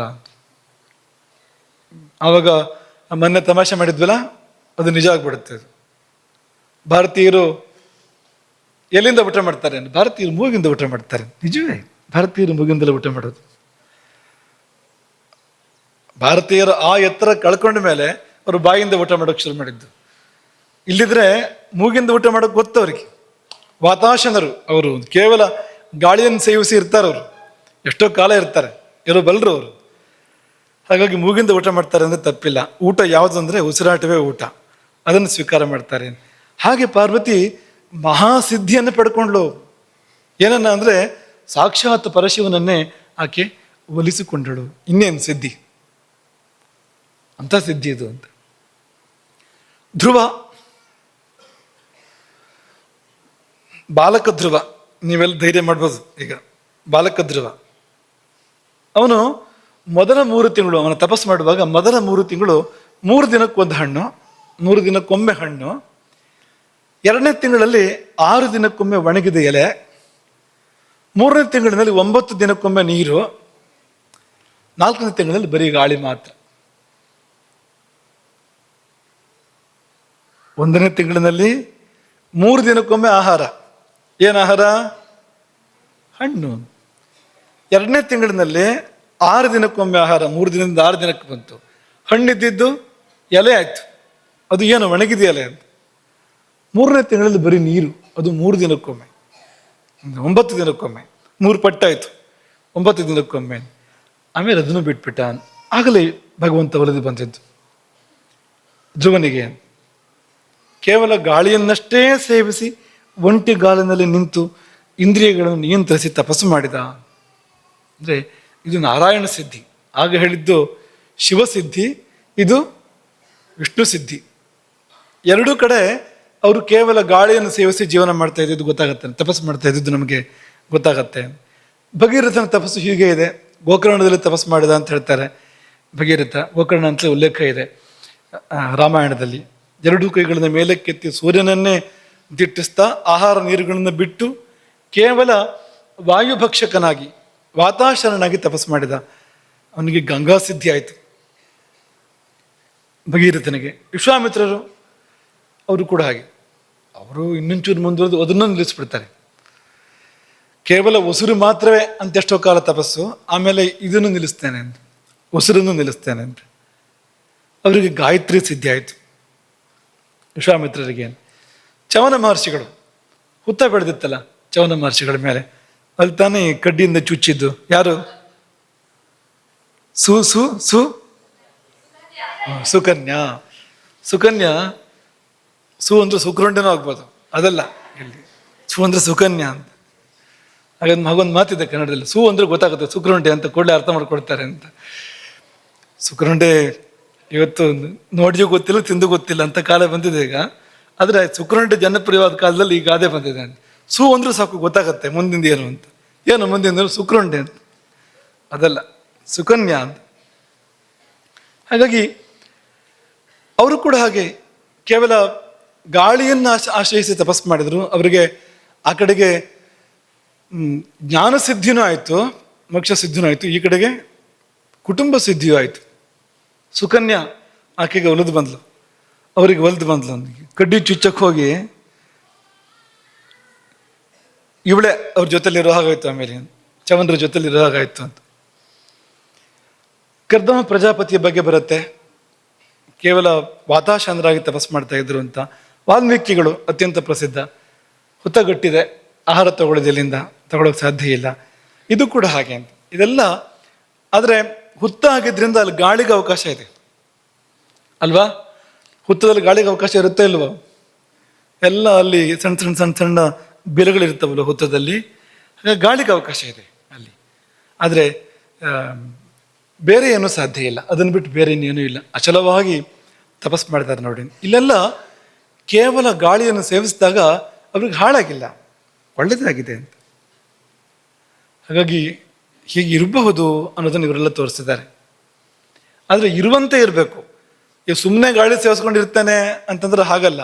ನೀವು ಆ ತಪಸ್ಸಿನ ನಿಯಮಗಳಿಗೆ ಒಳಪಟ್ಟಿದ್ದಾಗ, ಅಂತ ದೃಢ ಮನಸ್ಕರಾಗಿ ಮಾಡಿದಾಗ ಈ ಫಲಗಳು ಹೊರತು, ನೀವು ಸುಮ್ಮನೆ ಗಾಳಿ ಸೇವಿಸ್ತೇನೆ ಅಂದರೆ ಈ ಫಲ ಬರದೇ ಇರ್ಬೋದು ಆಗ ಅಂತ. ಹಾಗಾಗಿ ಅವ್ರು ಹೇಗೆ ಮಾಡಿದ್ರೋ ಹಾಗೆ ಮಾಡಿದರೆ ಫಲ ಇದೆ. ಇದೆಲ್ಲ ಸುಮ್ಮನೆ ನೀವು ಪುರಾಣದ್ದು ಹೇಳ್ತೀರಿ, ನಂಬದೇನು ಅದನ್ನು.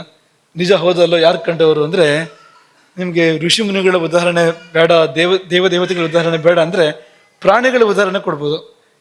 ಕೆಲವು ಪ್ರಾಣಿಗಳು ಬರೀ ಗಾಳಿ ಸೇವಿಸಿ ಏನು ಇಲ್ಲದೆ, ಆಹಾರ ನೀರು ಇಲ್ಲದೆ ಬದುಕಿರ್ತವೆ. ಈ ಟಾರ್ಡಿಗ್ರೇಡ್ ಅಂತ, ನೀರಿನ ಕರಡಿ ಅಂತ ಕರೀತಾರೆ, ಸೂಕ್ಷ್ಮಜೀವಿ. ಇದು 30 ವರ್ಷ ಇರುತ್ತಂತೆ. ಇದು ಆಹಾರ ನೀರು ಇಲ್ಲದೆ ಸುಮಾರು 30 ವರ್ಷ ಇರುತ್ತೆ ಅಂತ. ಈ ಭೂಮಿಯಲ್ಲಿ ನಡೀತಾ ಇರ್ತಕ್ಕಂಥದ್ದು ಇದು ಅಂತ. ಇಲ್ಲಿಯದ ಕಥೆ ಇದು ಅಂತ. ಈಗಿನ ಕಾಲದ್ದು, ಹಳೆ ಕಾಲದ್ದು, ಯಾವುದೋ ಕಾಲದ ವಿಷಯ ಅಲ್ಲ ಇದು ಅಂತ. ಹಾಗೆ ಈ ಒಲ್ಮ್ ಅನ್ನುವ ಒಂದು ಪ್ರಾಣಿ ಕತ್ತಲ ನೀರಿನ ಗುಹೆಗಳಲ್ಲಿ ವಾಸ ಮಾಡುತ್ತಂತೆ, 10 ವರ್ಷ ಇರುತ್ತಂತೆ. ಇನ್ನು ಮೀನು, ಕೆಲವು ಮೀನುಗಳು ನೀರು ಬತ್ತಿ ಹೋದರೆ ಒಳಗಡೆ ಗೂಡು ಕಟ್ಕೊಂಡಿರ್ತವೆ, ಮಣ್ಣಿನ ಒಳಗಡೆಗೆ ಗೂಡು ಕಟ್ಕೊಂಡಿರ್ತೇವೆ. ಶ್ವಾಸಕೋಶದ ಮೀನು ಅಂತ ಹೇಳ್ತಾರೆ ಆ ಮೀನನ್ನು. 3 ರಿಂದ 4 ವರ್ಷ ಅದು ಕಾಯುತ್ತಂತಿದ್ದು, ಒಳಗೆ ಜೀವಂತವಾಗಿದ್ದುಕೊಂಡು ಮಣ್ಣಿನಡಿಯಲ್ಲಿ ಗೂಡು ಕಟ್ಕೊಂಡು ಮಳೆ ಬರೋವರೆಗೆ, ಮತ್ತೆ ಮಳೆ ಬಂದು ನೀರು ತುಂಬೋವರೆಗೆ ಅದು ಜೀವಂತವಾಗಿರುತ್ತೆ ಅದು ಅಂತ. ಇನ್ನೊಂದು ಜಾತಿ ಆಮೆ, ಗ್ಯಾಲಪ್ ಗೋಸ್ ಅಂತ ಹೇಳ್ತಾರೆ, ಒಂದು ಆಮೆ 1 ವರ್ಷ ಇರುತ್ತೆ ಅಂಥದ್ದು ಆಹಾರ ನೀರು ಇಲ್ಲದೆ. ಹಾವು ಮತ್ತು ಮೊಸಳೆಗಳು ಕೂಡ ಹಾಗೆ. ಈ ಹೆಬ್ಬಾವು ಮೊಸಳೆಗಳು ದೊಡ್ಡ ಬೇಟೆ ಸಿಕ್ತು ಅಂದರೆ 1 ವರ್ಷ ಉಪವಾಸ ಇರ್ಬೋದು, ಏನು ತಿಂದು ಇರ್ಬೋದು, ತೊಂದರೆ ಇಲ್ಲ ಅಂತ. 1 ರಿಂದ 2 ವರ್ಷ ಅಂತ. ಚೇಳು 1 ವರ್ಷದವರೆಗೆ ಇರುತ್ತೆ ಅಂತೆ. ಒಂಟೆ ತಿಂಗಳಾನುಗಟ್ಟಲೆ ಇರುತ್ತೆ ಆಹಾರ ನೀರು ಇಲ್ಲದೆ. ಹಾಗೆ ಕಪ್ಪು ಕರಡಿ ಮತ್ತು ಕಂದು ಕರಡಿ ಅಂತ 2 ಜಾತಿ ಕರಡಿಗಳು ಇವು ಕೂಡ ಚಳಿಗಾಲ ಬಂತು ಅಂದರೆ ನಿದ್ರೆ ಇಡೀ ಚಳಿಗಾಲ ನಿದ್ದೆ ಮಾಡುತ್ತೆ, ತಂಪಿರುತ್ತಲ್ವ.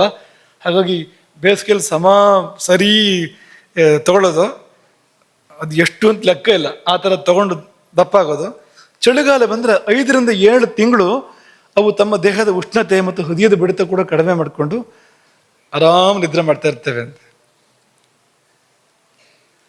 ಕರಡಿಗಳು ಹಾಗೆ, ಈ ಹಿಮಕರಡಿಗಳ ಪೈಕಿಯಲ್ಲಿ ಕೂಡ ಗರ್ಭಿಣಿ ಹಿಮಕರಡಿಗಳು 4ರಿಂದ 8 ತಿಂಗಳ ಕಾಲ ಗರ್ಭಾವಸ್ಥೆಯಲ್ಲಿದ್ದಾಗ, ಗರ್ಭ ಇದ್ದಾಗ, ಹೊಟ್ಟೆಯಲ್ಲಿ ಮರಿ ಇದ್ದಾಗ ಅವಕ್ಕೇನು ಆ ಸಮಯದಲ್ಲಿ ಬೇಟೆಯಾಡೋಕ್ಕೆಲ್ಲ ಆಗೋದಿಲ್ಲ, ಸಂಚಾರ ಮಾಡೋಕ್ಕಾಗೋದಿಲ್ಲ. ಅವು ಗುಹೆಗಳೆಲ್ಲ ಕಾಲ ಕಡಿತವೆ, ಜೀವಂತ ಇರ್ತವೆ ಅವು ಅಂತ, ಆಹಾರ ಇಲ್ಲದೆ ಜೀವಂತ ಇರ್ತೇವೆ ಅಂತ. ಹೀಗೆ ಸಾಧ್ಯ ಅನ್ನೋದಕ್ಕೆ ನಾವು ಈ ಮಾತುಗಳನ್ನು ನೆನಪಿಸ್ಕೊಂಡ್ವು.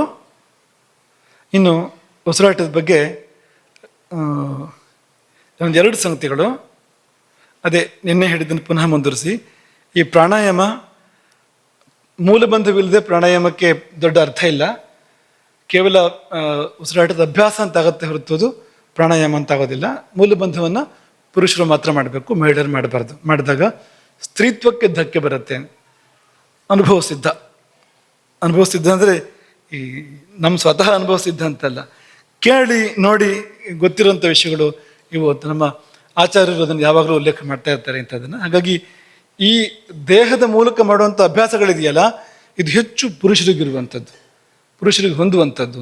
ಸ್ತ್ರೀಯರು ಹೃದಯದ ಮೂಲಕ ಹೋಗ್ತಾರೆ, ಅಂತಃಕರಣದ ಮೂಲಕ ಹೋಗ್ತಾರೆ, ಭಾವದಿಂದ ಅವರು ಭಗವಂತನನ್ನ ಗೆಲ್ತಾರೆ. ಸ್ತ್ರೀಯರಿಗೆ ಸಹಜವಾಗಿ ಹಚ್ಕೊಳ್ಳೋ ಸ್ವಭಾವ ಇರುತ್ತೆ ಅಲ್ವಾ. ಒಂದು ಮಗುವನ್ನ ಎಷ್ಟು ಪ್ರೀತಿಯಿಂದ ಸಾಕ್ತಾರೆ ತಾಯಂದಿರು. ಒಂದು ಎಳೆ ಶಿಶು ಅಂದರೆ ರಾತ್ರಿ ನಿದ್ದೆ ಇಲ್ಲ ಅಂತಲೇ ಇರುತ್ತೆ ಅದಕ್ಕೆ, ತಾಯಂದಿರಿಗೆ. ಅದೇನು ಮಾಡುತ್ತೆ, ಹಗಲಿಡೀ ನಿದ್ದೆ ಮಾಡುತ್ತೆ, ಅದು ರಾತ್ರಿ ಇಡೀ ಯಕ್ಷಗಾನ. ಈ ಎಳೆ ಶಿಶುಗಳು, ಈ ಪಾಪ ಈ ತಾಯಿ ರಾತ್ರಿ ಇಡೀ ಎಚ್ಚರ ಇರಬೇಕು ಅಂತ ಪರಿಸ್ಥಿತಿ. ಅದು ಹೇಳ್ತಾ ಮರುಗ್ತಾ ಇರಬೇಕು. ಈ ಗಂಡ ನಿದ್ದೆ ಹೊಡಿತಾ ಇರ್ತಾನೆ ಆರಾಮಾಗಿ, ಅವ್ನು ಈ ಕಡೆ ತಿರುಗಿಯೋ ನೋಡೋದಿಲ್ಲ. ಅವ್ನು ಬೆಳಗಾದ್ಮೇಲೆ ಕೇಳ್ತಾನೆ ಕಥೆನ, ಅಷ್ಟೇ ಹೊರತು ರಾತ್ರಿ ಅವನು ಗಮನ ಕೊಡೋದಿಲ್ಲ. ಆದರೆ ಈ ತಾಯಿಯಂದಿರು ರಾತ್ರಿ ಇಡೀ ಕಷ್ಟಪಡ್ತಾ ಇರ್ತಾರೆ ನೋಡಿ. ನಾವು ಯಾವಾಗಲೂ ಈ ಗೋವುಗಳ ಉದಾಹರಣೆ ಕೊಡ್ತಾ ಇರ್ತೇವೆ. ಎಳೆ ಕರುಗಳನ್ನ ಎಷ್ಟು ಪ್ರೀತಿಯಿಂದ ಜತನ ಮಾಡ್ತವೆ ಗೋವುಗಳು ಅಂದರೆ, ಸಿಂಹ ಬಂದರೂ ಕೂಡ ಹೆದರೋದಿಲ್ಲ ಆ ಸಮಯದಲ್ಲಿ. ಎದುರಿಸಿ ನಿಲ್ತವೆ ಹೊರತು ಬಿಟ್ಕೊಡೋದಿಲ್ಲ. ಸಿಂಹ ಬರೋ ವಿಷಯ ಆಗಿರಲಿ, ನೀವೆಲ್ಲ ಹೋದ್ರೂ ಕೂಡ ಬಸ್ ಕೋಪ ಮಾಡ್ತೇವೆ. ಯಾಕೆಂದ್ರೆ ನನ್ನ ಕರು ಅಂತ ಹಚ್ಕೊಳ್ಳೋದು, ಆ ವಾತ್ಸಲ್ಯ ಭಾವ ಆ ಮಟ್ಟದಲ್ಲಿದೆ ನೋಡಿ. ಆದರೆ ಆ ಹೋರಿ ಯಾವುದಿದೆಯೋ ಈ ಕರುವಿನ ತಂದೆ, ಅವನಿಗೆ ವಿಷಯವೇ ಗೊತ್ತಿಲ್ಲ. ಅದು ಹುಟ್ಟಿದೆಯೋ ಹುಟ್ಟಿಲ್ವೋ, ಗರ್ಭಪಾತ ಆಯಿತೋ ಅಥವಾ ಕರು ಹುಟ್ಟಿತೋ, ಅದು ಗಂಡೋ ಹೆಣ್ಣೋ, ಏನಾಗಿದೆ ಏನಾದ್ರು ಗೊತ್ತಾ ಅಂತ. ಇಷ್ಟ ಅಲ್ಲದೆ ಹೋದ್ರೂ ಮನುಷ್ಯರಲ್ಲಿ ಸ್ವಲ್ಪ ಇದ್ರ ಭಾಗ ಈ ಅಂಶ ಇದ್ದೇ ಇದೆ ಅಂತ. ಪುರುಷಸ್ತು ಪುಷ್ಕರ ಫಲಾಶವ ನಿರ್ಲಿಪ್ತ ಅಂತ ಸಾಂಖ್ಯ. ಈ ಪುರುಷರು ಅಂದರೆ ನಿರ್ಲಿಪ್ತರು ಜಾಸ್ತಿ, ಅವ್ರಿಗೆ ಅಂಟಿಲ್ಲ. ಈ ಹೆಂಗಸರಿಗೆ ಜಾಸ್ತಿ ಅಂಟಿದೆ ಅಂತ. ಒಂದು ವೇಳೆ ಪುರುಷರಿಗೆ ತುಂಬ ಅಂಟಿದ್ರೆ ಅವರಲ್ಲಿ ಸ್ತ್ರೀ ಧರ್ಮ ಇದೆ ಅಂತ ಅರ್ಥ.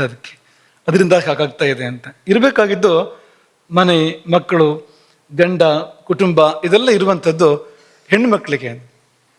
ಇದೇ ಭಾವದಿಂದ ಅವರು ಮೋಕ್ಷವನ್ನು ಸೇರ್ತಾರೆ. ಇದೇ ಭಾವ ಶ್ರೀಪತಿಯ ಕುರಿತು ಬಂದರೂ ಮೋಕ್ಷವನ್ನು ಸೇರ್ತಾರೆ. ಪತಿಯ ಬಗ್ಗೆ ಬಂದರೂ ಕೂಡ, ಅವನ ಎಂಥವನೇ ಆಗಲಿ ಬಂತು ಅಂದರೂ ಕೂಡ ಅವರಿಗದು, ಅವನ ಎಂಥವನೇ ಆಗಲಿ ಇವರು ಮೇಲಕ್ಕೆ ಹೋಗೋದಕ್ಕೆ ಕಾರಣ ಆಗುತ್ತೆ, ಇವರು ಊರ್ಧ್ವಗತಿಯನ್ನು ಹೊಂದುತ್ತಾರೆ ಅಂತ.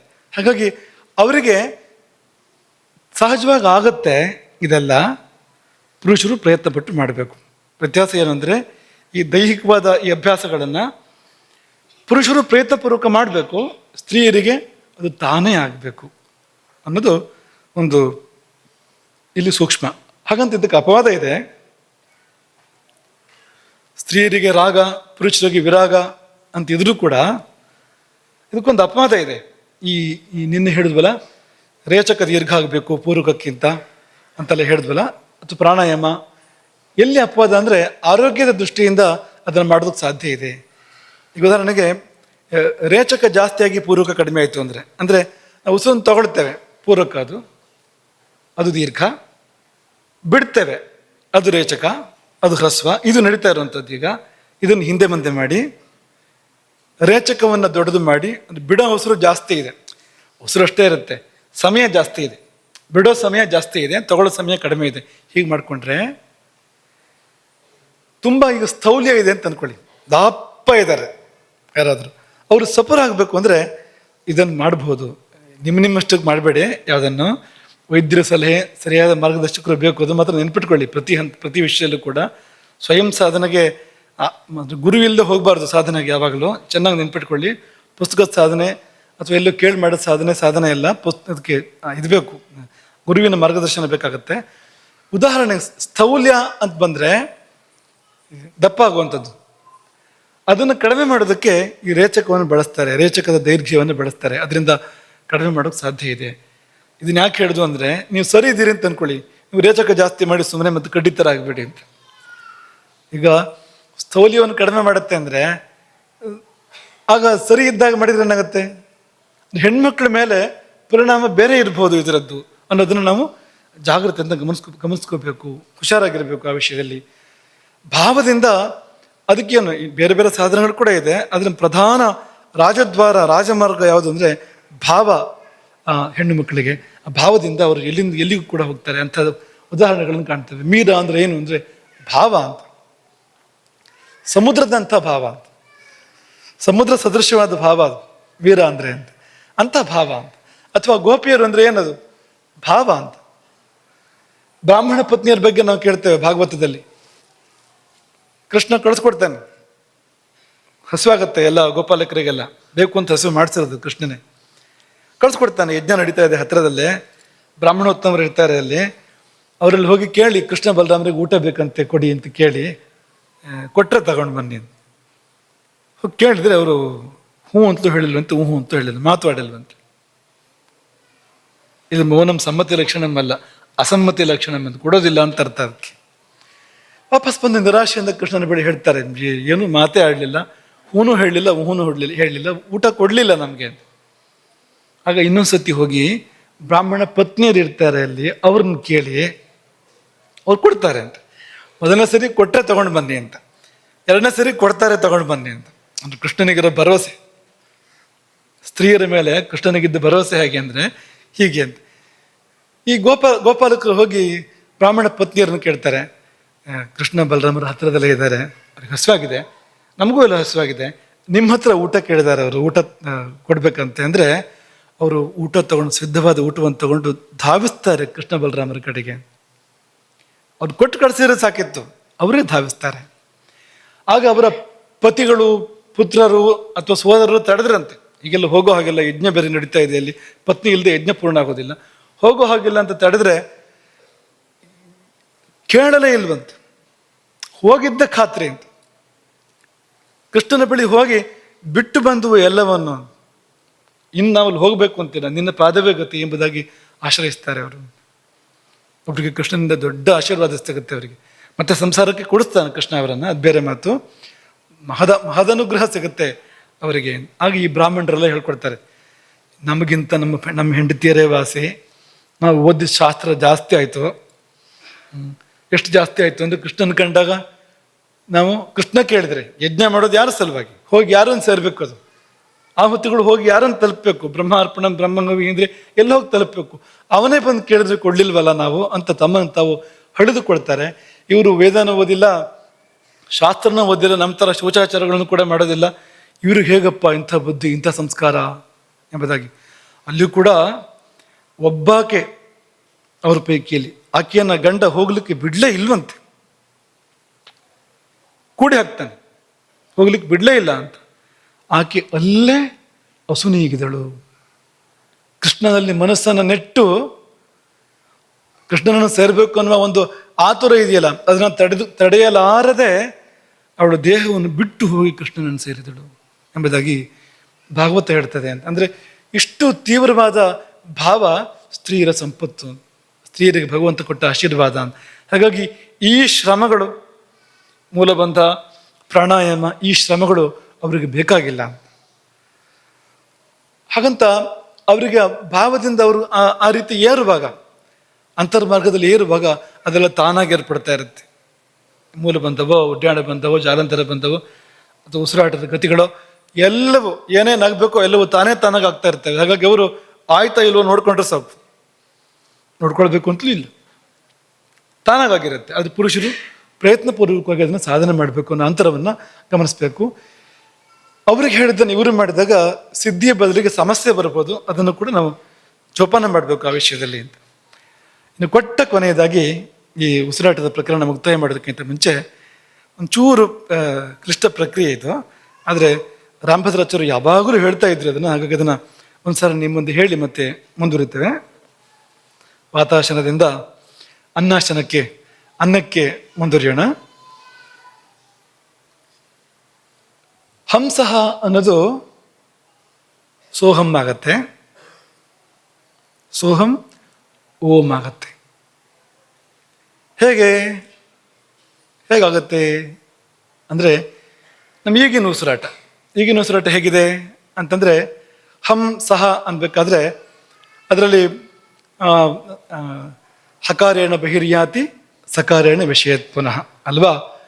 ಹಂ ಅಂದರೆ ಅಥವಾ ಹ ಅಂದರೆ ಹಕಾರ ಏನನ್ನು ಹೇಳ್ತಾ ಇದೆ? ಬಹಿರ್ಯಾತಿ, ಹೊರಗೆ ಹೋಗ್ತಾ ಇದೆ, ಪ್ರಾಣವನ್ನು ಹೇಳ್ತಾ ಇದೆ ಈ ಪೂರ್ವ ಭಾಗ. ಸ ಅನ್ನೋದು ಉಸಿರು ಒಳಗೆ ತಗೊಳ್ತೀವಲ್ಲ ಅದನ್ನು ಹೇಳ್ತಾ ಇದೆ. ಪ್ರಾಣ ಅಪಾನ, ಉಚ್ಛ್ವಾಸ ನಿಶ್ವಾಸ. ಉಚ್ಛ್ವಾಸ ಹಂ, ನಿಶ್ವಾಸ ಹಂ, ಉಚ್ಛ್ವಾಸ ಸಹ. ಉಸಿರನ್ನು ಬಿಡೋದು ಹಂ, ತಗೊಳ್ಳೋದು ಸಹ. ಹೀಗಿದೆ ಅಲ್ವಾ? ಇದು ಹಿಂದೆ ಮುಂದಾಗಬೇಕು. ಹಿಂದೆ ಮುಂದಾಗೋದು ಹೇಗೆ ಅಂತಂದ್ರೆ,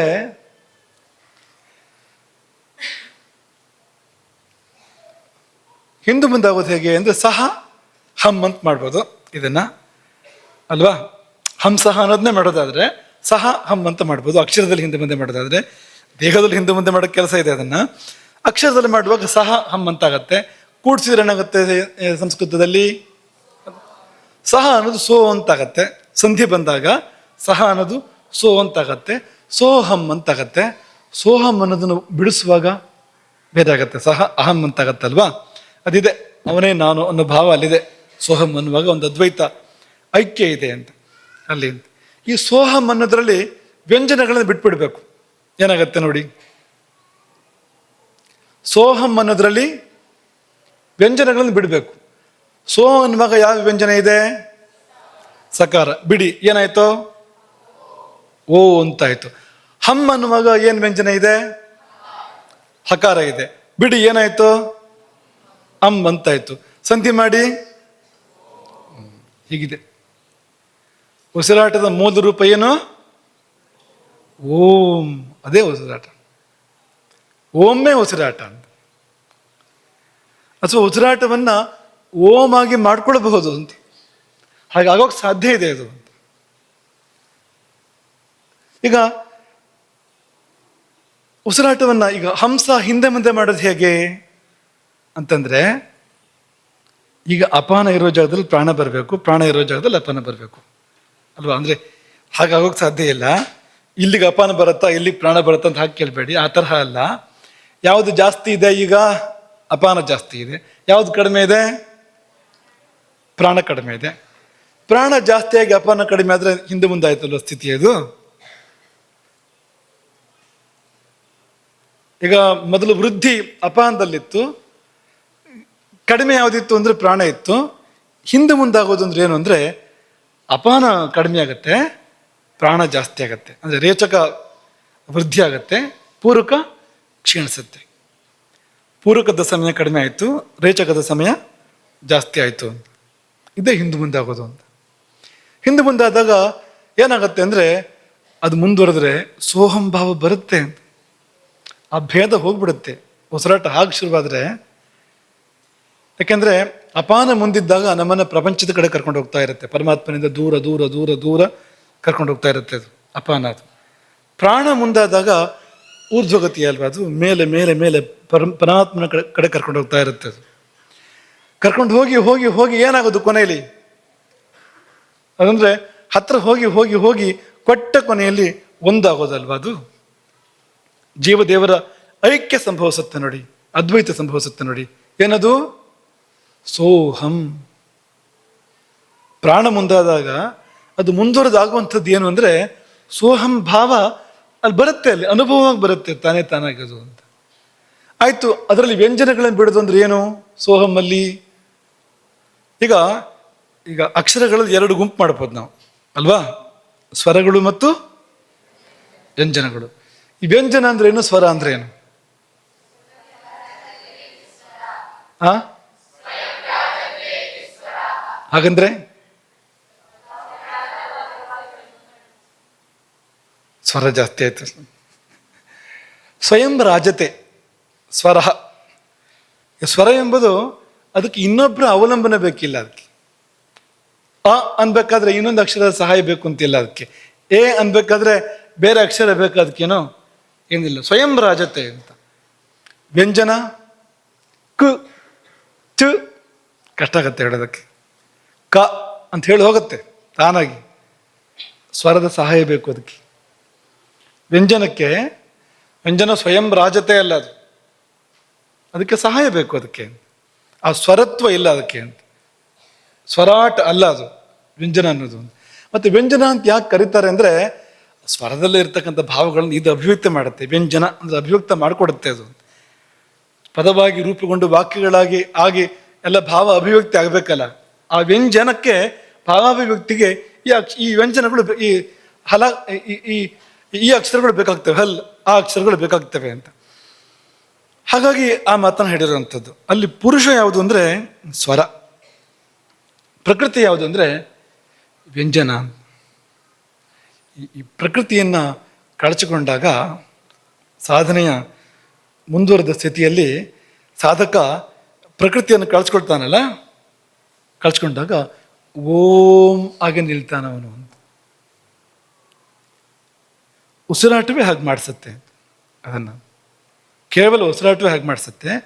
ನೀವು ಬೇರೆ ಸಾಧನೆ ಮಾಡ್ಕೊಂಡು ಬಂದರೂ ಉಸಿರಾಟ ಹಾಗಾಗಿರುತ್ತೆ, ತಾನೇ ತಾನಾಗಿ ಹಾಗಾಗಿರುತ್ತೆ. ಇದು ಇಲ್ಲದೆ ಅದಾಗೋದಿಲ್ಲ, ಇದಾಗಲೇಬೇಕು ಅದಕ್ಕೆ. ಹಾಗಾಗಿ ನಾನು ಪ್ರಾಣಾಯಾಮ ಅಭ್ಯಾಸ ಮಾಡಿಲ್ಲ ಅಂತಂದ್ರೆ ನೀನು ಬ್ರಹ್ಮಸ್ಥಿತಿಯನ್ನು ಪಡಿಬೋದು. ಪ್ರಾಣಾಯಾಮ ತಾನೇ ಆಗಿರುತ್ತೆ ನಿಮಗೆ ಆ ಸಮಯದಲ್ಲಿ. ಈ ಚೈತನ್ಯ ಮಹಾಪ್ರಭು ದೊಡ್ಡ ಕೃಷ್ಣ ಭಕ್ತರು ಅಂತ ಅನ್ಕೊಳ್ಳಿ, ಮೀರಾ ಮಹಾಕೃಷ್ಣ ಭಕ್ತಿ ಅಂತ ಅನ್ಕೊಳ್ಳಿ. ಅನೇಕರು ರಮಣ ಮಹರ್ಷಿಗಳು ಅವರು ಪ್ರಾಣಾಯಾಮ ಮಾಡಿದ್ರು ಅಂದರೆ ಮಾಡಿದ್ರು ಅಂತ ಹೇಳೋಕ್ಕೆ ಸಾಧ್ಯ ಇಲ್ಲ. ಯಾಕೆಂದರೆ ರಾಜಯೋಗ, ಅದು ಜ್ಞಾನಯೋಗ ಅವ್ರು ಮಾಡಿರುವಂಥದ್ದು. ದೈಹಿಕವಾದ ವಿಶೇಷವಾಗಿ ಏನು ಮಾಡಿಲ್ಲ ಅವರು. ಆದರೆ ಆಗಿರುತ್ತೆ ತಾನಾಗದು, ಬಂದೇ ಬಿಟ್ಟಿರುತ್ತೆ ಅದು. ರಾಜನಾದ್ಮೇಲೆ ಈ ಹಳ್ಳಿ ಬರಲಿಲ್ಲ, ಆ ಹಳ್ಳಿ ಬರಲಿಲ್ಲ ಅಂತಿದೆ, ಎಲ್ಲ ಹಳ್ಳಿ ಬಂತವನಿಗೆ. ರಾಜನಾದ್ಮೇಲೆ ರಾಜಮಾರ್ಗದಲ್ಲಿ ಹೋದ್ಮೇಲೆ ರಾಜ ಅಂತಲೇ ಹೆಸರು ಅದಕ್ಕೆ. ಅವನಿಗೆಲ್ಲವೂ ತಾನೇ ತಾನಾಗಿ ಸೇರಿರುತ್ತೆ ಅನ್ನೋ ಹಾಗೆ. ಹಾಗಾಗಿ ಈ ಉಸಿರಾಟವನ್ನು ನಾವು ನಿಧಾನಕ್ಕೆ ಸರಿಪಡಿಸ್ಕೊಳ್ತಾ ಪ್ರಾಣವನ್ನೇ ಮುಖ್ಯವನ್ನಾಗಿ ಮಾಡಿಕೊಂಡು ಅಪಾನವನ್ನು ಹಿಂದಿಟ್ಕೊಂಡು ನಿಧಾನಕ್ಕೆ ಹಂಸಹ ಅಂತಿರೋದನ್ನು ಸೋಹಂ ಮಾಡಿಕೊಂಡು ಓಂ ಆಗಿ ನಿಲ್ಲೋದಕ್ಕೆ ಸಾಧ್ಯ ಇದೆ. ಉಸಿರಾಟೋದಕ್ಕೆ ಮಾರ್ಗ ಆಗೋದಕ್ಕೆ ಸಾಧ್ಯ ಇದೆ ಅನ್ನೋದು ಇದರ ಒಂದು ತಾತ್ಪರ್ಯ. ಇದು ಆಹಾರಕ್ಕೂ ಇದಕ್ಕೂ ಏನು ಸಂಬಂಧ ಅಂತ ಕೇಳಬೇಡಿ. ಯಾಕೆಂದರೆ ಆಹಾರದಿಂದ ಆಗಬೇಕಾಗಿರೋದು ಕೂಡ ಇದೆ ಕೊಟ್ಟೆ ಕೊನೆಯಲ್ಲಿ. ಮತ್ತು ಇದು ಕೂಡ ಆಹಾರವೇ. ಈ ಶ್ವಾಸವೆಂಬ ಆಹಾರವನ್ನು, ಉಸಿರಾಟವೆಂಬ ಆಹಾರವನ್ನು ಸರಿಯಾಗಿ ತಗೊಂಡು ಸರಿಯಾಗಿ ಬಿಟ್ಟರೆ ಅಲ್ವಾ. ಈಗ ಮಾಮೂಲಿ ಆಹಾರದಲ್ಲಿ ಹೇಗೆ ತಗೊಳ್ಳೋದು ಮತ್ತು ಒಂದಷ್ಟು ತ್ಯಾಗ ಮಾಡೋದು ಅಂತ ಅನ್ನೋದು ಇದೆಯೋ, ಹಾಗೆ ಇಲ್ಲಿಯೂ ಕೂಡ ತಗೊಳ್ಳೋ ಹಾಗೆ ತಗೊಂಡು ಬಿಡೋ ಹಾಗೆ ಇದನ್ನು ಬಿಟ್ಟರೆ ಈ ಉಸಿರನ್ನು, ಇದೇ ತಪಸ್ಸು, ಇದೇ ಸಾಧನೆ, ಇದೇ ಮೋಕ್ಷ ಸ್ಥಿತಿಯನ್ನು ಕೂಡ ಮಾಡಿಕೊಡುತ್ತೆ. ಇದೇ ಅದಕ್ಕಿಂತ ಮುಂಚಿತವಾಗಿ ಅತಿಶಯವಾದ ಸಮಾಧಾನವನ್ನು ಕೊಡುತ್ತೆ. ಇದೇನೆ ಆನಂದವನ್ನು ಕೊಡುತ್ತೆ, ಅನಿರ್ವಚನೀಯವಾದ ಆನಂದವನ್ನು ಕೊಡುತ್ತೆ. ಇದೇ ರೋಗಗಳನ್ನು ಗೆಲ್ಲೋಕೆ ಸಹಾಯ ಮಾಡುತ್ತೆ. ಇದೇ ಪಾಪಗಳನ್ನು ಕೂಡ ದೂರ ಮಾಡುತ್ತೆ. ಹಾಗಾಗಿ ನನ್ನ ಹತ್ರ ಏನಿಲ್ಲ, ಯಜ್ಞ ಮಾಡಬೇಕು ಅಂದ್ರೆ ಯಾಗಶಾಲೆ ಬೇಕು, ಕಟ್ಟಿಗೆ ಬೇಕು, ತುಪ್ಪ ಬೇಕು, ಪಾತ್ರೆ ಬೇಕು, ಏನಿಲ್ಲ ಅಂದ್ರೆ ಉಸಿರಿದೆಯಾ ಅಂತ ಪ್ರಶ್ನೆ. ಸಾಧನೆ ಮಾಡೋದಕ್ಕೆ ನನಗೆ ಅದಿಲ್ಲ ಇದಿಲ್ಲ ಅಂತ ಯಾರಾದರೂ ನೆಪ ಹೇಳೋದಾದರೆ ಪ್ರಶ್ನೆ ಉಸಿರಿದೆಯಾ ನಿನಗೆ? ಉಸಿರಲ್ಲೇ ಮಾಡು. ಇಲ್ಲ ಸಾಧ್ಯ ಇಲ್ಲ, ಉಸಿರಲ್ಲಿ ನಾನು ಮಾಡೋ ಹಾಗಿಲ್ಲ ಅಂತಂದರೆ ಮನಸ್ಸಲ್ಲಿ ಮಾಡು. ಮನಸ್ಸೊಂದಿದೆ ಅಲ್ವಾ. ಎಷ್ಟೋ ಜನ ಹಾಸಿಗೆ ಆಳಾಗಿರ್ತಾರೆ, ಹೇಳೋಕ್ಕೆ ಸಾಧ್ಯ ಇಲ್ಲ. ಅಂಥ ಸ್ಥಿತಿಯಲ್ಲಿ ಮಲಗಿರ್ತಾರೆ ಅಲ್ವಾ. ಆರೋಗ್ಯ ಹದಗೆಟ್ಟು ಹಾಸಿಗೆ ಬಿಟ್ಟು ಮೇಲೆ ಹೇಳೋಕ್ಕಾಗದು, ಗೆದ್ದು ಕೂತ್ಕೊಳ್ಳೋಕ್ಕಾಗದು ಅನ್ನೋ ಸ್ಥಿತಿಯಲ್ಲಿ ಬಿದ್ದಿರ್ತಾರೆ. ಅವರು ಕೂಡ, ಅವರಿಗೆ ಮನಸ್ಸು ಒಂದು ಎಚ್ಚರವಾಗಿದೆ ಅಂತಾದರೆ ಅದರ ಮೂಲಕ ಸಾಧನೆ ಮಾಡಬಹುದು, ಚೆನ್ನಾಗಿ ಮಾಡಬಹುದು. ಅತಿ ವೇಗದಲ್ಲಿ ಸಾಧನೆ ಮುಂದುವರಿಬೋದು ಅವರದ್ದು. ಅವ್ರು ಏನಾದ್ರು ಸಾಧನೆಗೆ ಹಿಡಿದ್ರೆ ಮತ್ತೇನು ಕೆಲಸ ಮಾಡ್ತಾ ಇರಲಿಲ್ಲ ಬೇರೆ ಯಾವುದೂ ಕೂಡ. ಹಾಗಾಗಿ ಏನಾದರೂ ಸಾಧನೆಗೆ ಸರಿಯಾಗಿ ಹಿಡಿದ್ರೆ ಅವರು ಅತ್ಯಂತ ವೇಗವಾಗಿ ಅವರು ಮುಂದುವರೆದು ಅದನ್ನೇ ವರವಾಗಿ ಮಾಡಿಕೊಂಡು ಯಾವ ಅವರ ದುಸ್ಥಿತಿ ಇದೆಯೋ ದೈಹಿಕವಾಗಿರುವಂಥದ್ದು ಅದನ್ನೇ ವರವಾಗಿ ಮಾಡ್ಕೊಂಡು ಮುಕ್ತಿಗೆ ಹೋಗಕ್ಕೆ ಸಾಧ್ಯ ಇದೆ. ಹಾಗಾಗಿ ಇಲ್ಲೆಲ್ಲ ಉಪಕರಣಗಳು ಮುಖ್ಯ ಅಲ್ಲ, ಅಂತಃಕರಣ ಮುಖ್ಯ. ಅಂತಃಕರಣದಿಂದ ಸಾಧನೆ ಆಗುವಂಥದ್ದು. ಹತ್ತಿರದ ಉಪಕರಣ ಅಂತಂದ್ರೆ, ಅಂತಃಕರಣಕ್ಕೆ ತೀರಾ ಹತ್ತಿರದ ಉಪಕರಣ ಅಂದ್ರೆ ಶ್ವಾಸ. ಸಹಜವಾಗಿ ಆಗ್ತಾ ಇರುವಂಥದ್ದು. ಅಲ್ಲಿ ಪರಿಷ್ಕಾರಗಳ ಮೂಲಕವಾಗಿ ನಾವು ಸಾಧನೆಗಳನ್ನು ಕೂಡ, ಮಹಾಸಾಧನೆಯನ್ನು ಕೂಡ ಮಾಡೋಕ್ಕೆ ಸಾಧ್ಯ ಇದೆ. ಹಾಗಾಗಿ ನಾವು ಹಂಸತ್ವದಿಂದ ಸೋಹಂಭಾವದ ಕಡೆಗೆ, ಅಲ್ಲಿಂದ ಓಂ ಆ ಕಡೆಗೆ ಸಾಗುವಂತೆ ಆಗಲಿ. ನಮ್ಮ ಪೂರ್ವಜರಾದ ಬ್ರಹ್ಮರ್ಷಿಗಳು, ಗೋತ್ರ ಪ್ರವರ್ತಕರಾದ ಸಪ್ತರ್ಷಿಗಳು, ಬ್ರಹ್ಮರ್ಷಿಗಳು ಅವರೆಲ್ಲ ನಮ್ಮನ್ನು ಅನುಗ್ರಹ ಮಾಡಿ ಆ ದಾರಿ ನಮಗೆಲ್ಲ ತೆರೆದು ಬರಲಿ.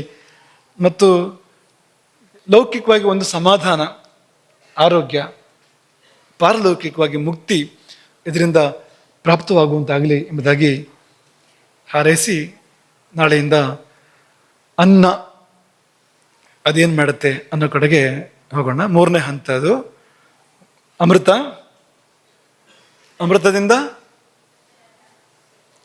ಶ್ವಾಸ, ಶ್ವಾಸದಿಂದ ಅನ್ನ ಅಂತ 3ನೇ ಹಂತದ ಊಟ ಯಾವುದು? 1ನೇ ಹಂತದ ಊಟ ಅಮೃತವೇ.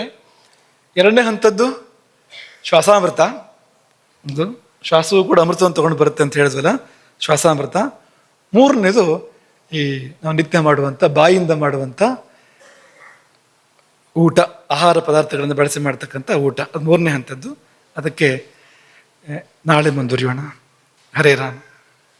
ಗೋಕರ್ಣ ಮಂಡಲಾಧೀಶ್ವರ ಶ್ರೀಮದ್ ಜಗದ್ಗುರು ಶಂಕರಾಚಾರ್ಯ ಶ್ರೀ ಶ್ರೀ ರಾಘವೇಶ್ವರ ಭಾರತೀ ಸ್ವಾಮಿ ಮಹಾರಾಜ್ ಕೀ